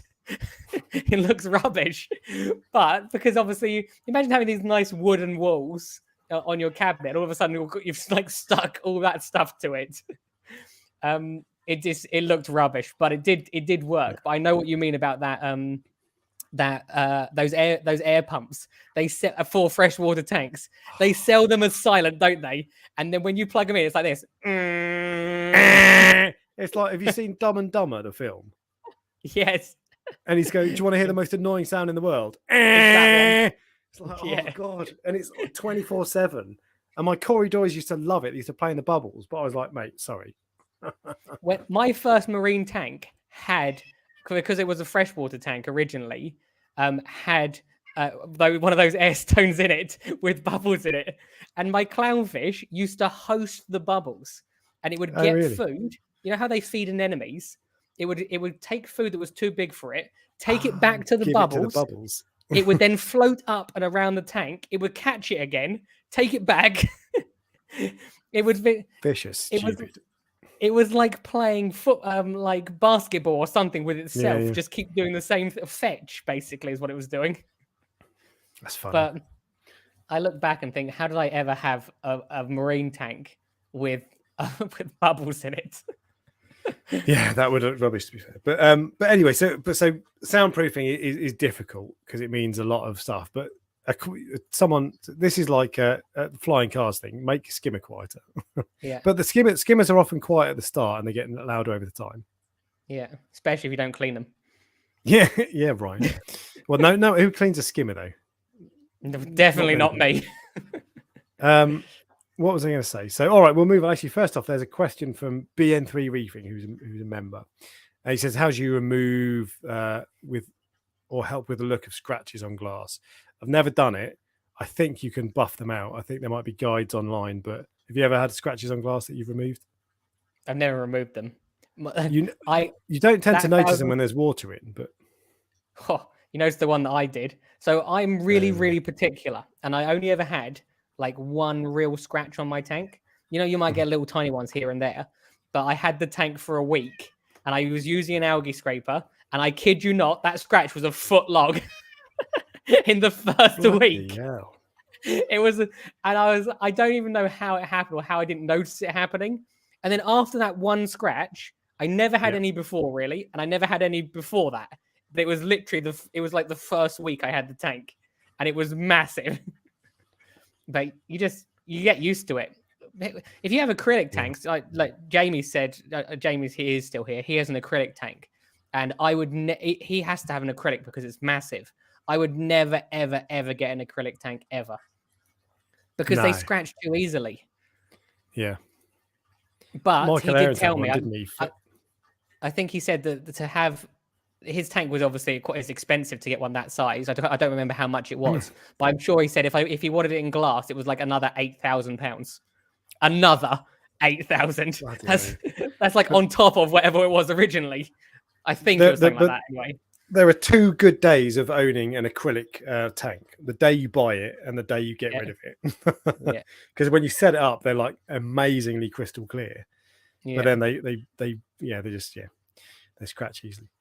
I would like Reef Factory to open up their ecosystem. I don't. Yeah, okay, maybe. Yeah. I don't think it's going to happen. most companies don't like opening. Mine's full of. Jamie's scratches. See. Yeah, that's the problem. I just wouldn't have one. They no. Yeah, but, next idea. So it's your this turn, isn't it? It's a bit wishy-washy.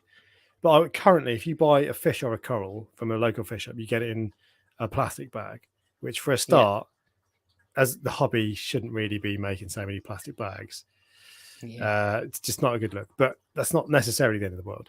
But there needs to, if you try to put, you get home and you try to put your coral down or your fish down, it always goes on its side.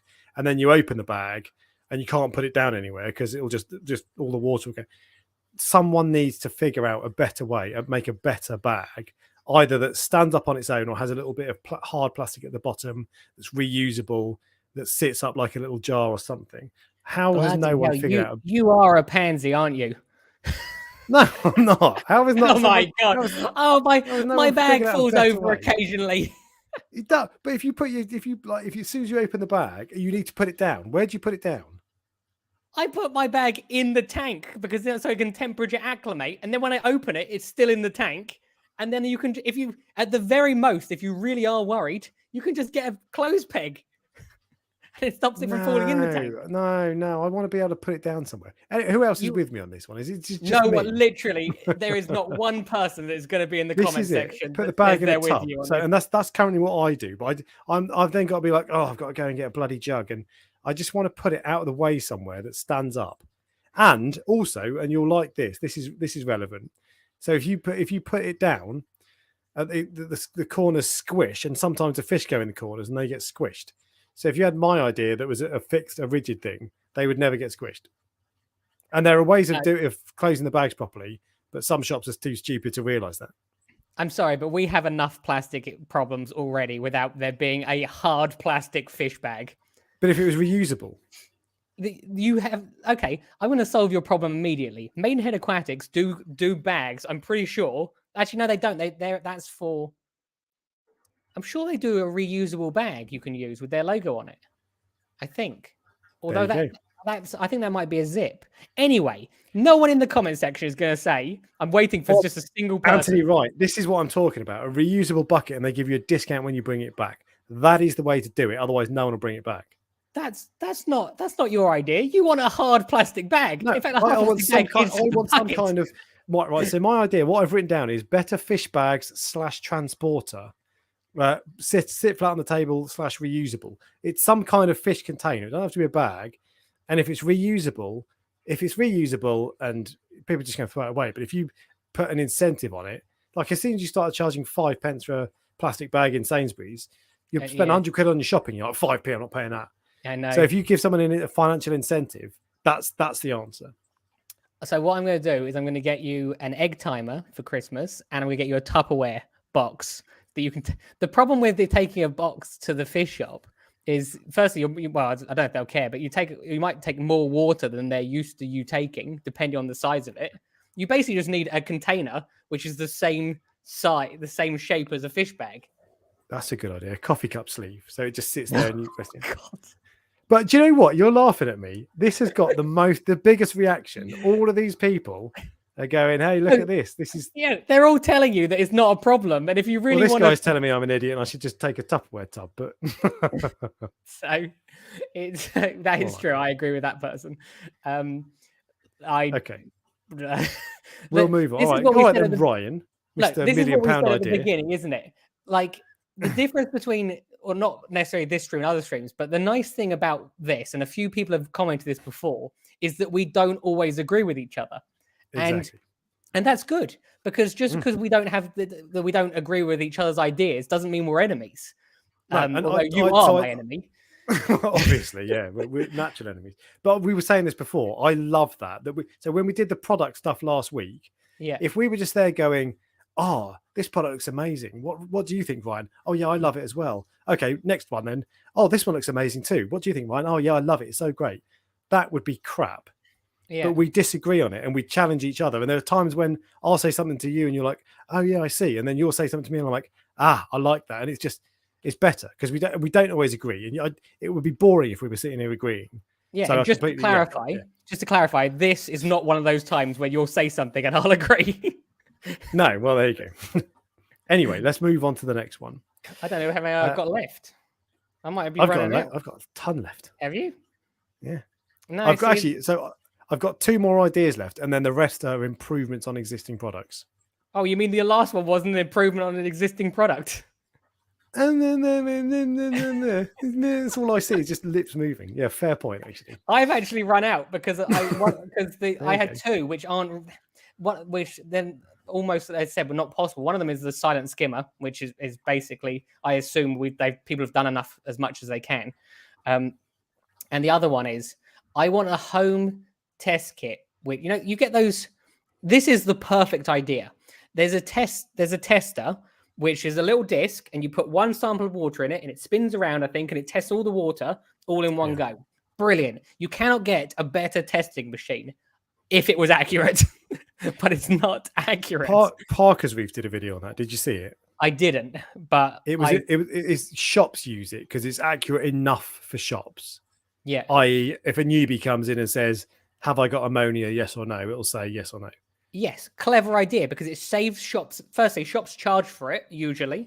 I think the Coral Centre charges £5, I think, to do that test. Which is, do you know how many people come into fish shops and they go, "Can you test my water?"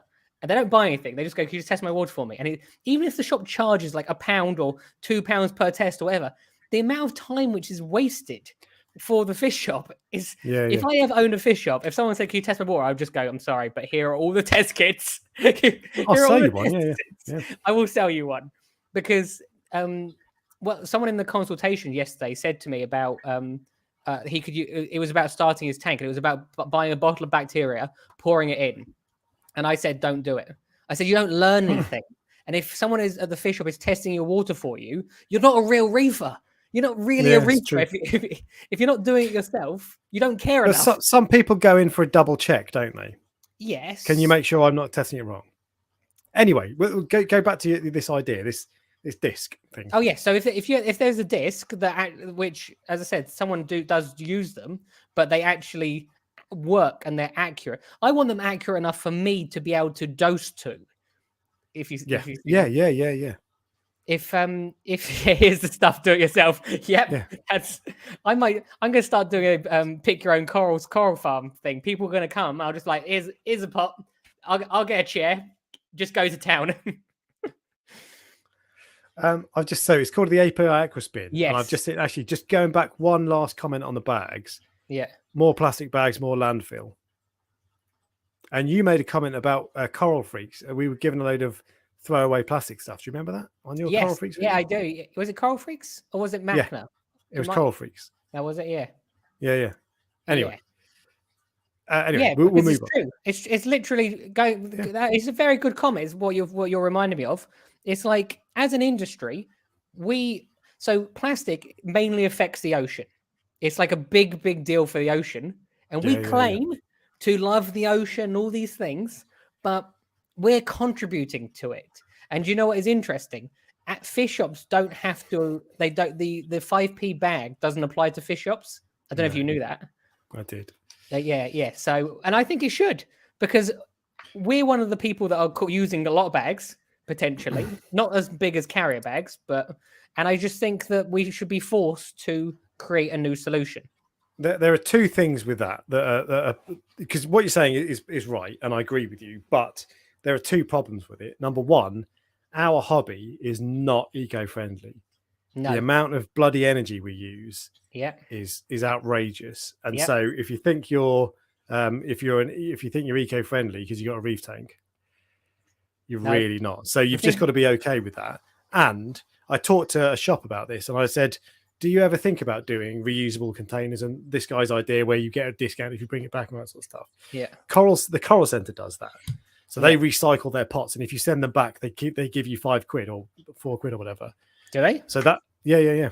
That's more than the pots cost. I might just start getting it's cost neutral by the time you factor in the postage and all that. Anyway, but so some people do it, but the problem with it. So I spoke to the shop about it, and they said, well, actually, if you think the amount of bags that go to customers is bad, you should see what happens behind the scenes with bags from exporters and the wholesalers and all that. I do see it. Because but that's the thing, because we don't see it. Yeah, you're blind to it. And actually, so fixing the problem of bags for taking your fish home is a drop in the ocean. Yeah, that doesn't mean that we shouldn't fix the rest of it. But when the corals get sent to me, it's not unusual for the corals to have a bag inside the bag. But it's not. So the bag inside the bag is not full up. It's just designed to keep the coral from smashing around. So it's like two bags. Why is there VAT on corals and fish? Because there's VAT on everything, isn't there? That's what VAT is, yeah. that's how it works. The only thing I think that doesn't have VAT is the post office. Anyway, but this is not tax advice corner. But anyway, look, I'm digressing, but that's a whole other topic for conversation. The API Aquaspin water tester. Yes. This is it. 1,500 and it's not accurate. I would pay that. I kid you not. I would buy that if it was as good as a Hannah checker. I 100% would buy it. And people go, that is a tremendous amount of money to spend on a test kit. But for me to instantly test all those things would be so valuable. Nitrate, nitrite, ammonia, phosphate, carbonate, alkalinity, pH, magnesium, and calcium. So it does nitrate, phosphate, calcium, magnesium, alkalinity. Yeah. So what more could you want? And pH, sorry. Yeah. Nothing. And it's pretty instant, I believe. I think it takes like a few minutes. But it's £1,500 and it's not accurate. But you can't trust it. That's the thing. That's because, and they're not trying to make it. This is not criticizing API. They're not trying to make this 100% accurate. They're just like, ballpark will do for this purposes. So because they're for shops, so it's fine them being ballpark. But imagine if it comes back and the alkalinity is off, and someone starts let's say the alkalinity on the tank is 9, and it's coming back at 10 on that thing. Yeah, and then someone goes, "Well, I need to do something with it," and they're adjusting it based on the wrong information. Yeah, but anyway. It is that's the one, yeah. 100% inaccurate, apparently. That's a lot of money for something which has such a bad reputation. But it does it. Yeah. But I'm trying to defend it, but I'd never buy one. But it's not aimed at us though, is it? So when I first saw it, I was like, I'm going to buy this, but it's yeah. Yeah, you look into it, it turns out it's rubbish. But okay, so you want that, but better. Yeah, well, so does everyone. It doesn't need to be automated. It just needs to work. Yeah. All righty. Anything else to say on that before we move on? No, but you can. I actually also know BN3 Reefer as well, and Wow. you can see the difference. So that was the API Aquaspin said 8.4, and actually it was 10.8. I was going to say, when you said 10 and 11, 1 DKH out that's tolerable. Yeah, it's not ideal, but that's okay. 2.5, that's a problem. well, imagine if he's trying to adjust it based on that information. So he might go over. Actually, I fancy increasing my alkalinity to 10, and all of a sudden it's 13. Yeah, exactly. Quickly digressing. What do people think about polyfilter? You use polyfilter? What is that? It's a special filter pad. Oh, and it pulls out things like copper, and it's you don't run it all the time. You can do, but it pulls out metals, certain metals. Copper is one of them, and it changes color depending on what it's pulling out. So if you've got heavy metals, that's one of the things you should use. So, but it's expensive. Anyway, right. So that's your next idea. We'll move on to mine. I need to rattle through these. So I've got 2 left before I come on to the improvements. One of them is a CO2 scrubber built into a skimmer, a recirculating one. But that's because DIYing one again is a pain in the ass. But I'm going to move on from that straight away because that's not even remotely original. The idea I do want, and this is particularly relevant because I can hear my bloody weir box gurgling over there, and I need to adjust the gate valve. Yeah, I want a self-adjusting gate valve.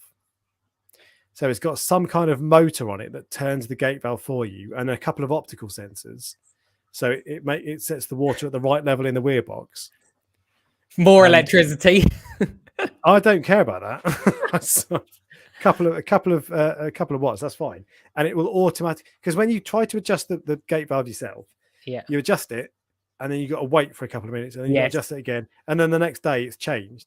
So if it did it automatically, the trouble with this idea is float sensors and optical sensors, aren't mega reliable. Yeah, and it would have to be 100% reliable, because if it got it wrong and closed the gate valve, you're going to have a wet floor. That's true. So. Yeah, but you could have it so it never closes it completely. Yeah. You can have a fail-safe. On this imaginary product, you can have a fail-safe. Exactly, yeah. But that I would love that, because this tank is doing my head at the moment. I'm adjusting the gate valve all the time. And I just want it to just work and be quiet.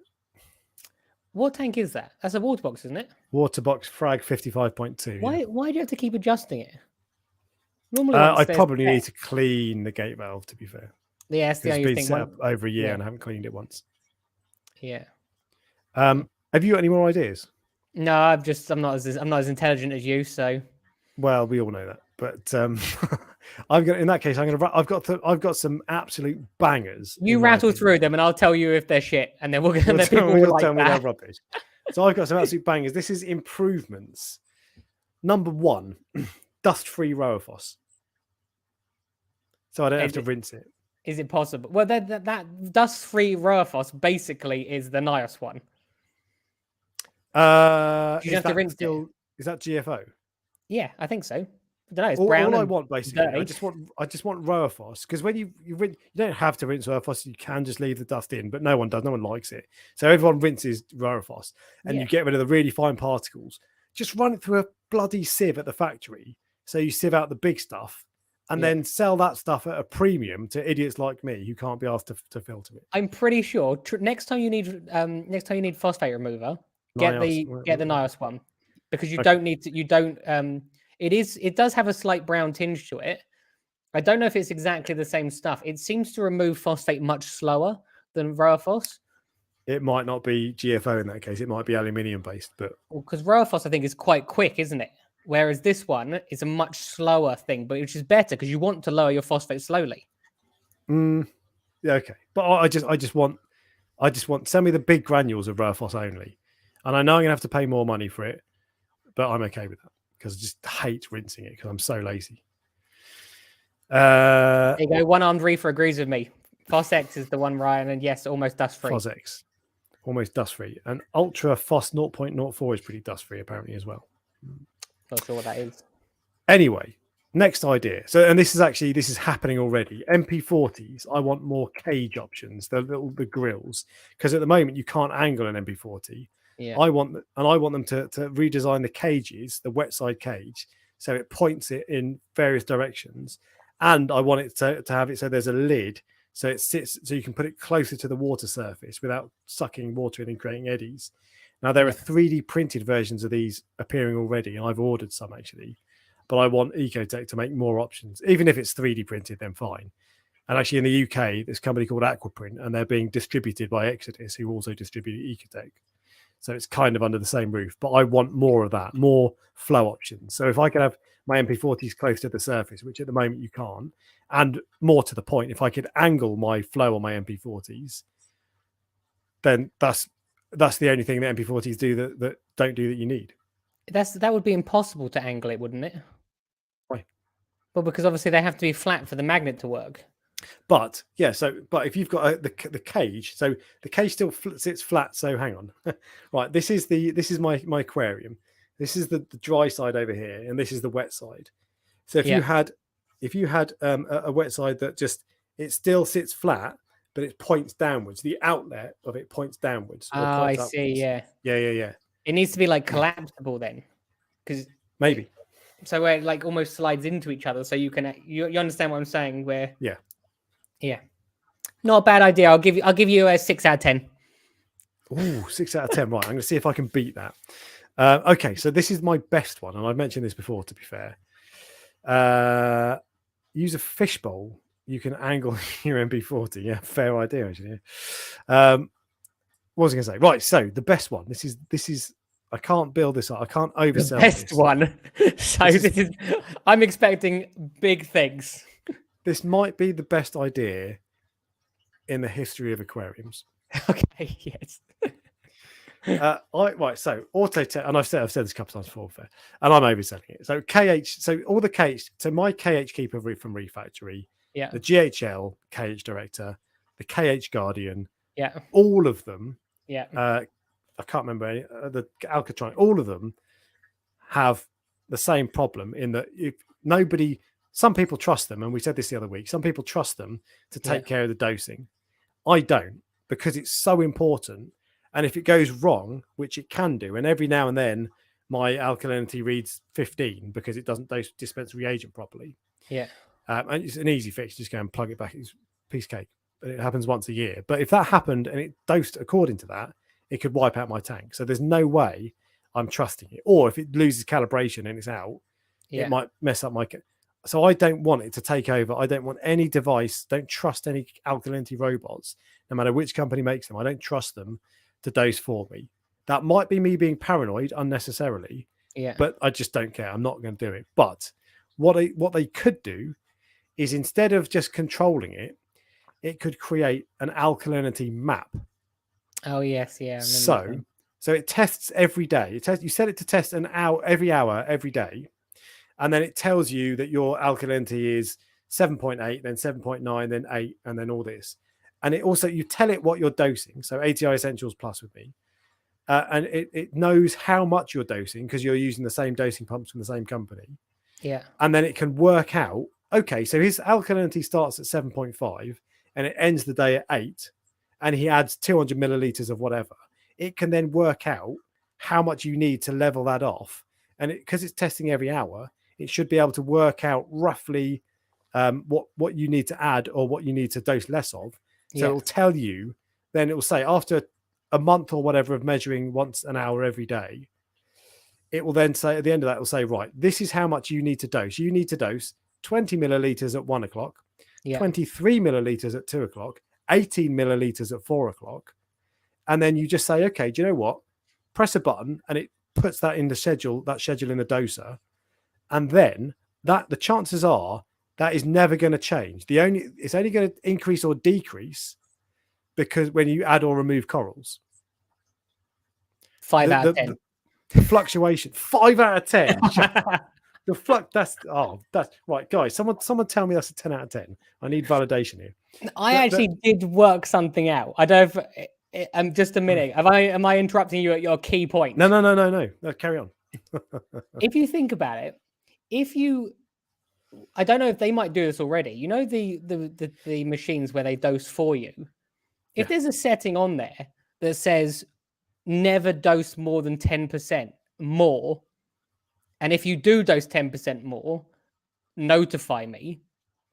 So that if there is a weird reading, the maximum it can dose. So let's say you normally dose 100 mils. It can be, oh, for God's sake. Look at all these 10 people. Out of 10, 11 out of 10.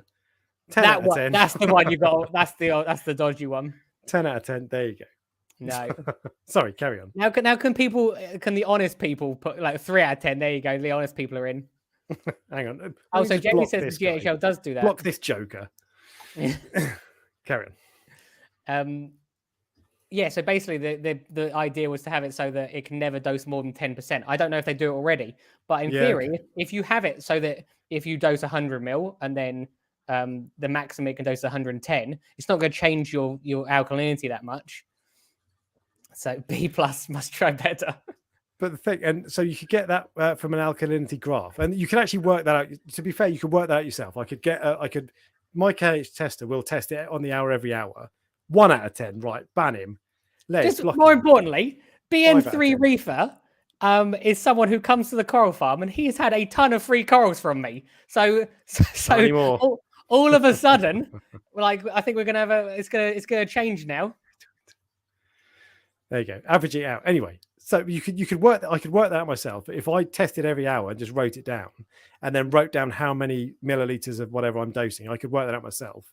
Yeah. But that's a chore, and I've actually done that myself, and I adjust my dosing because of it, and I've got it fairly stable. But I just wish the alkalinity tester could do that, tell you what your schedule should be, so it's a little bit more 1 hour, a little bit less the next hour, and then it's done. And you don't have to worry about it getting it wrong because you're still in control of the dosing. Yeah. Bubbly Reefer's obviously drunk. 20 out of 10. No, it's just talking sense. Drunk or delusional. There's someone talking a bit of sense, but 1 out of 10. Get out. But anyway, notice how there was more 5 out of 10s than there were 10 out of 10s. There were a lot. But anyway, so that's my that's one of them. I've got more. Keep going. I like this rating system. I feel very powerful. I know you like. I don't like it. So, at the moment, if you're setting up lights, you get the keys to the spectrum kingdom, as BRS say, and you get a million different sliders, and you're like, hang on, if I turn the blue up, is that better? And then you turn the royal blue up and the purple down, and it's like, does that look good? And then the next day, like, no, it's a pain in the ass. And even I've set up, as you know, a million different lights in the last 6 months, frankly. And I still find it a pain in the ass doing it. It takes me ages to get it the way I want it. Kessel, on the other hand, has nailed it. Where you go, do you want it blue or do you want it white? Yeah. And you just dial it and you go, I want it blue, blue, blue, blue, blue, white, white, white, white, white. And it's perfect. So then they mess around when you turn it from 0 to 100. 0 is blue, 100 is white. They work out the spectrum. So they do the blending. So the corals still get the right spectrum. And all you need to do is say, what color do I want my tank to look? Every single light should at least, some people like playing around with the sliders. Yeah. Every single light, in my opinion, should at least have that as an option. So you can play around with the sliders if you want, but if you don't, if you're a numpty, and most of us are, especially newbies, when you set up your first tank, do you want 8 sliders? You just want how blue you like? Do blue, blue, blue, white, white, white. That's it. Yeah. Perfect. Every single light should copy Kessel. I remember when I got the hydras at first, and I was like, "There's like red and green and blue," and I'm like, "I don't know what these are meant." And there was no at the time. I don't know if you remember this. There was no, there's no guide. There was no preset things when these things first came out. There was no AB+ setting. It was you had to just go online and see what you could find and hope for the best. Because even back then there was no real there obviously would have been what they called par meters. Yeah. But I never had one until I got the coral farm. So, Well, there's more of that now, and BRS have done loads of videos, so you can buy whatever light you want and you can tune it. But you shouldn't have to. And actually, this guy makes a point. Red Sea do the same. It's exactly the same, and that is a really good way of doing it. Ben Williams, Ryan's chat last week about the effort you put into your channel prompted this. I agree, you are brilliant for the hobby. Oh God, no, please.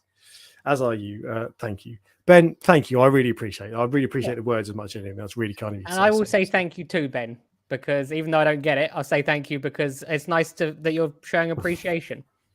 Indeed. So you're part of like the 1%, probably less than 1%. So congratulations. But Red Sea do the same. I had the Red Sea light, and they sell it as being reef safe, which I think is a bit of a weird way of describing it. But the point is, it's not going to melt your corals, and you can set it to blue or white. It's exactly the same, and it's a really good. They've copied Kessel's basically, but that's no bad thing. And that I think that's a brilliant way of doing it. And I wish all lights had that at least as an option. Yeah. No, I agree. T5s on or off, very true. But yeah, but even with T5s, you got to piss around with the bulb combination. I've tried a billion different lighting bulb combinations on T5s, trying to get the look that I like, and that's even more of a faff than changing a slider. That's probably because I've got OCD and I change it. That's what I was thinking. That's the problem I've got to work with, to be fair. It's funny. Actually, we have someone here that is the most basic human being, which is me. I don't care about that much. I put the lights on. I set them to AB plus settings. I don't I don't try and tweak things. I don't clean my pumps or anything. And then you have on the other end of the spectrum, there's you who's like anal about everything. I know. I've got problems, haven't I? Yeah. But yeah. And to be fair, some people are just happy, just set it and forget it. And I am, but I set it, piss around constantly for about 2 months, and then I forget it. But I just want I want to get it perfect, and there's no such thing as perfect. But all right, I got 3 more. And one of these you really did do your homework. One of these is good. One of these is bad. Hang on, I leave Telegrams in. Oh, yeah. Set and forget. Yeah. Good evening, Jim. So Reef King's the same. So we got 1 each. But yeah, and I don't know. Anyway, I just think that Kess will do it brilliantly, and everybody should offer that as an option. 3 last ideas, and this is updates on existing stuff. The Ecotech battery backup system we mentioned earlier, they are brilliant because they might save your tank. And I've had them come on when I've had power cuts before, and I love that it exists, and there's no other credible option really. But if you ever want to, the batteries last 3 to 5 years. So really you want to change it after 3 years, and it's only 50 quid to change it. You ever tried to change the battery? No. I have. It's riveted in. And so you've got to drill the rivets. And that's actually quite easy. It's quite easy to do, but it's the sort of thing. If you say to most people, oh yeah, just drill the rivets out, mate. You're like, drill it. Oh no, I'm not going to do that. Yeah. Make it so you can just undo it, unscrew it, and then just pop the battery out. Any battery, anything you've got, apart from an iPhone or a phone, anything you've got, you can swap a battery out like that. There's no problem with it. So just let us open the case up and swap the battery out. Otherwise, because I bet there are loads of people after 5 years, they're like, I'll buy another one. And it's such a waste. Maybe it's riveted in because of how heavy the battery is. Remember, most people have them drilled into something, I assume, when they don't have it lying down. It's meant to be drilled onto something. So if the battery can fall down or slide forward, maybe that's the reason it has to be riveted in, because of the weight of it. It's not strong enough. Oh, 3 out of 10. 3 out of 10. 9 out of 10. I know what you're saying. I'm just wondering if that possibly is what it is. So, although Telegram, he's the smartest man I know. That might be, to be fair, and I'm not having a pop at Ecotech for this, that might be the reason for the design in the first place, because it's the easiest way, but it's not the best way of letting people access it. And there are other ways of doing it. They could easily fix that, I'm sure. Yeah. And it would mean you can access it much more easily. And it just pisses me off that you've got to drill the rivets out. Because once you drill them out, you get in there, it's actually like, I was expecting a lot more. It's just a battery, lead acid battery from electric wheelchair, and a couple of wires. So it's like, I just unscrew it and then that's done. But I hate that it's locked in. So when it comes to designing the battery and doing a DIY one, it's too complicated. And then when you you just went, oh, it's so easy. Okay, so if you've got a remote control for your TV, when the batteries die, do you throw the remote control away and buy a new one, or do you just swap the batteries out? No, I swap the batteries out. So Yeah, why isn't it the same for this? If my battery dies on my motorbike, I just unscrew it because it's there, and I chuck it away and I get a new one. Oh, I just throw it away and then just get a new bike. Yeah, and there's videos on how to replace it, and it is easy. I've done it, and I think I showed a clip of replacing it in one of my videos. But it should be easy. I would do it. I've done it, and next time I need to replace it, I'll do it. It's just that not everybody will drill out rivets. It's really easy, but it's just what I went back to earlier. It's like if it sounds difficult and it sounds intimidating, and so people won't do it. So just have screws on it or bolts or something, some different mechanism. 7 out of 10. Actually, I've decided it was better than your last idea.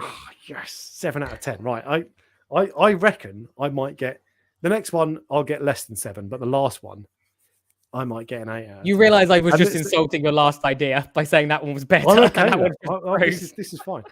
So it's a money thing, and this does make me wonder: have they done it because they want you to buy a new battery backup at the end when it's dead? Might be. That might not be it. That might just be, it might just have been a better, easier design or whatever. But that's the way it feels. So even if that's not it, that's the way it feels to some people. So I take that point. Casing looks good. It does look good, but you could still get a mechanism for opening and closing it without that. Anyway, right. Next one. This is going to be. I'm going to get less than 7 out of 10 for this, but the last one. I tell you what. Oh, we've done 2 hours. Right. I'm going to skip the next one then because it's no, just say it quick. Just quick. Right, so you've got the removable weir combs in the Red Sea Reef. Have you ever tried to pull them out? Yes. When the tank's new, 6 months old, a year old, it's fine. When you've had it in for 2 years and it's encrusted and all that sort of stuff, it's the whole. I've snapped the housing that holds it in place. I want a better design for a removable weir comb. Okay. That marks out of 10 before we move on. 4. Oh, 3. God. 3. 3. No, 3. I have to take your first answer. No, so 3. My final one. No. I've got 4. You should just clean it more often. That's your own fault, basically. Yeah, but who cleans their weir comb? Who cleans anything? You don't even clean your pumps. No, or skim or anything. Exactly. It's been 2 years I've had them running. That is a fair evaluation. Thank you for someone being sensible. BN3, you come on the chat next week and we'll bin Ryan off and he can be in the comments. Anyway, final one. And you'll like this. And if you don't, you're an idiot. So, 10 out of 10. Yes. Seneye. What's the problem with the Seneye? Par meter, as a par meter. What's the problem with the Seneye as a par meter or just in general? As a par meter. It doesn't have a little stick handle that you can use to... Problem number 1. Yep. Yeah. And you can get 3D printed ones or acrylic rods that with 3D printed grips actually now. I saw one the other day. I'm going to buy one. So that's obviously not what you were thinking. It's part of it at the moment. I've got a little coral grabbing tool, and I cable tie the Seneye to that, and it's clunky as hell. The second problem with it is you've then got to go and plug it into your laptop, load up the software, and you're balancing it and it's like. And look, if you haven't got a laptop, if you've just got a computer, you've got to get a 30-foot USB cable, and then you've got to screen record your computer because you can't see it, and you've got to guess. Just the Apogee one, it's expensive, so apples and oranges. But the Apogee one has a little LCD screen on it, and you just it's on a stick, and it goes 200 par, 300 par, 400 par. Okay, so you can buy 3D printed rods that hold it in place anyway, so that's sorted, that's taken care of. Yeah. But why don't they just sell? They could have a bit built in that has a little screen on the end of this rod, a cheap LCD screen. I don't need it to be the latest OLED fancy technology, a really cheap screen that just says numbers from 0 to 999. So it'll say 100, just displays the par. Yeah. That, and I would pay 50 quid for that, maybe 100 quid to be fair, because although it's not an expensive piece of kit, it adds a lot of value. So I might even pay 100 quid for a stick with a screen on it that reads out the par, so you don't have to plug it into a laptop. 10 out of 10, because I'm not an idiot. 10 out. Is that a serious mark? Look at this. 10 Look, 10 out of 10. It was the first. That's a good idea. If it could plug into your smartphone. Yes. Actually, that's not quite as good as a screen, but that's close. That was the first time that everything, the whole stream, when you've said something and I've gone, oh my God, I remember trying to hold the laptop in one hand and then trying to, with my other hand, having it in the tank, trying to look at it. I do remember. It's funny because that is the Seneye is an interesting product because it's one of those, I don't know. It's both brilliant and rubbish at the same time. Well, that's not what I'm going to say. Look, you upset all the people you want to upset. But, no, I had one, and it is a nice idea. And I did think the par meter was brilliant at first because remember at the time, like the par meter for the Apogee one, it was like £600 or something. It's ridiculous. And when I got it, I put it in the tank. I was like, this is so easy to use. I'm not even sure I'm using this right. Like I genuinely thought I was using it wrong because you just press the button and that's it.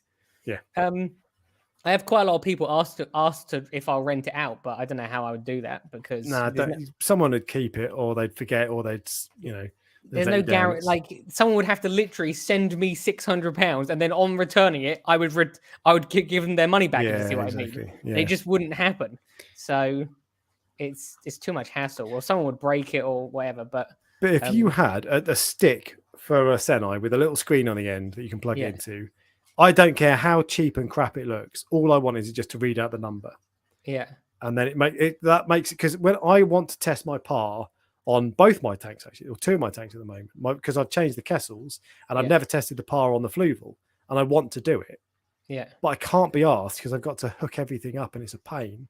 If I just had, if all you needed to do was turn the Seneye on, it had a reading there, I'd have done it by now. Well, if you send me £600, I'll send you my par meter, and then I don't use it as much anymore. So sold.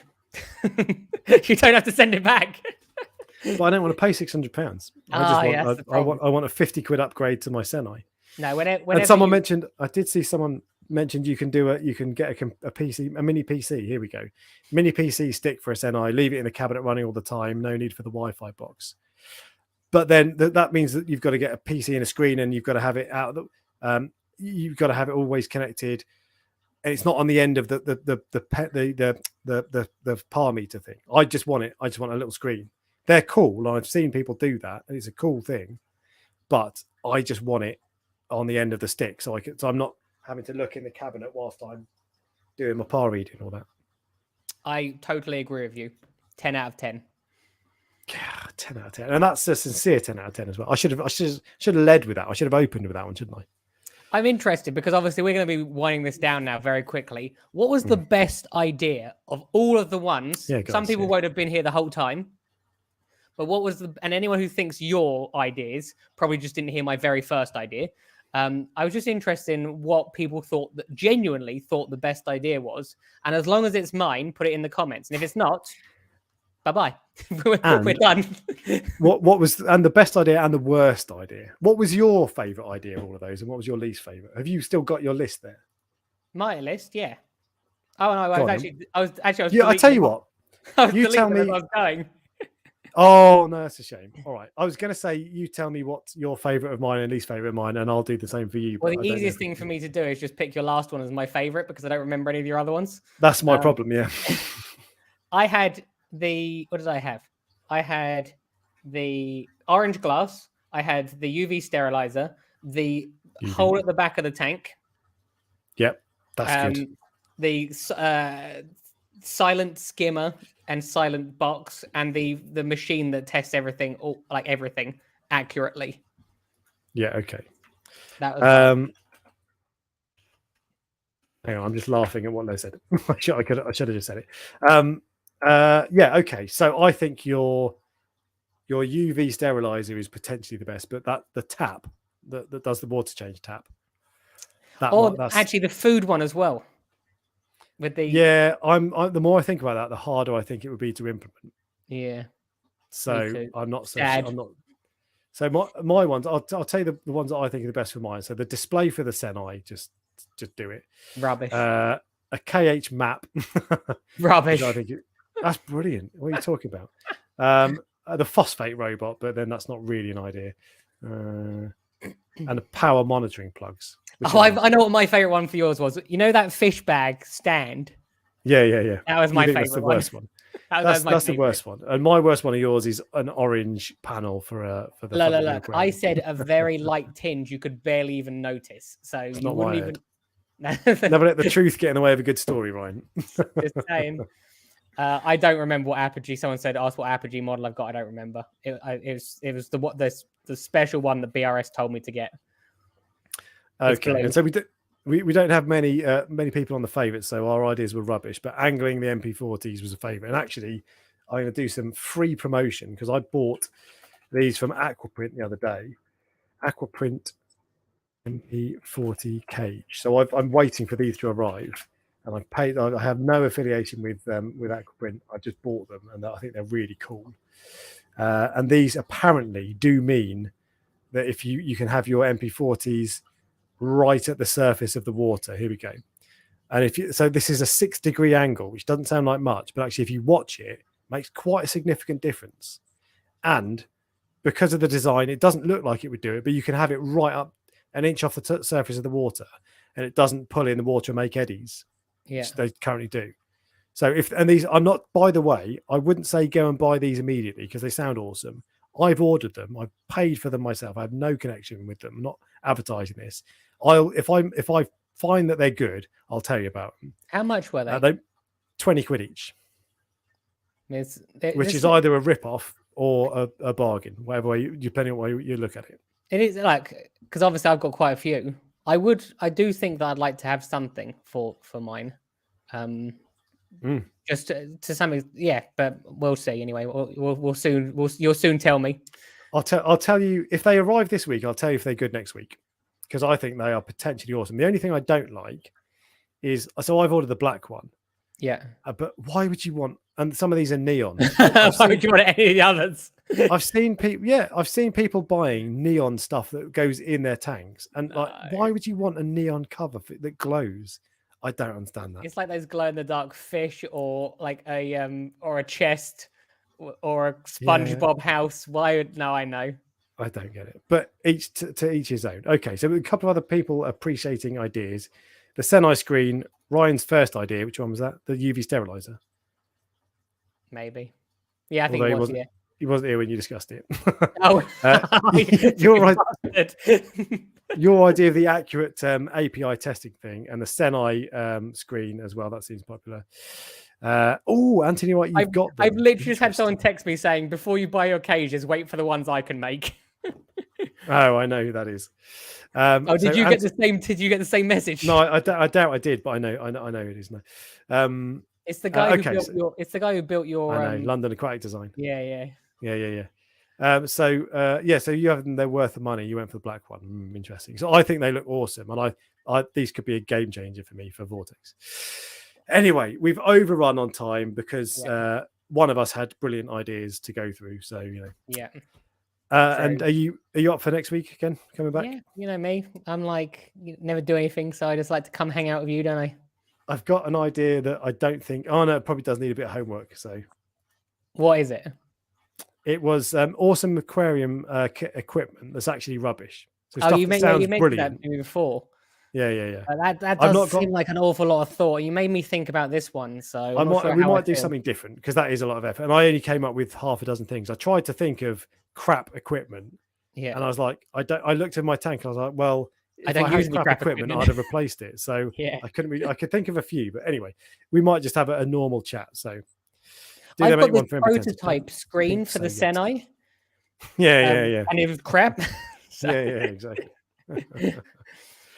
All right. Anyway, let's wrap it up and we can have a okay. chat afterwards anyway. But guys, thank you very much for joining as always. And I will see you next week. Bye, guys. See you later.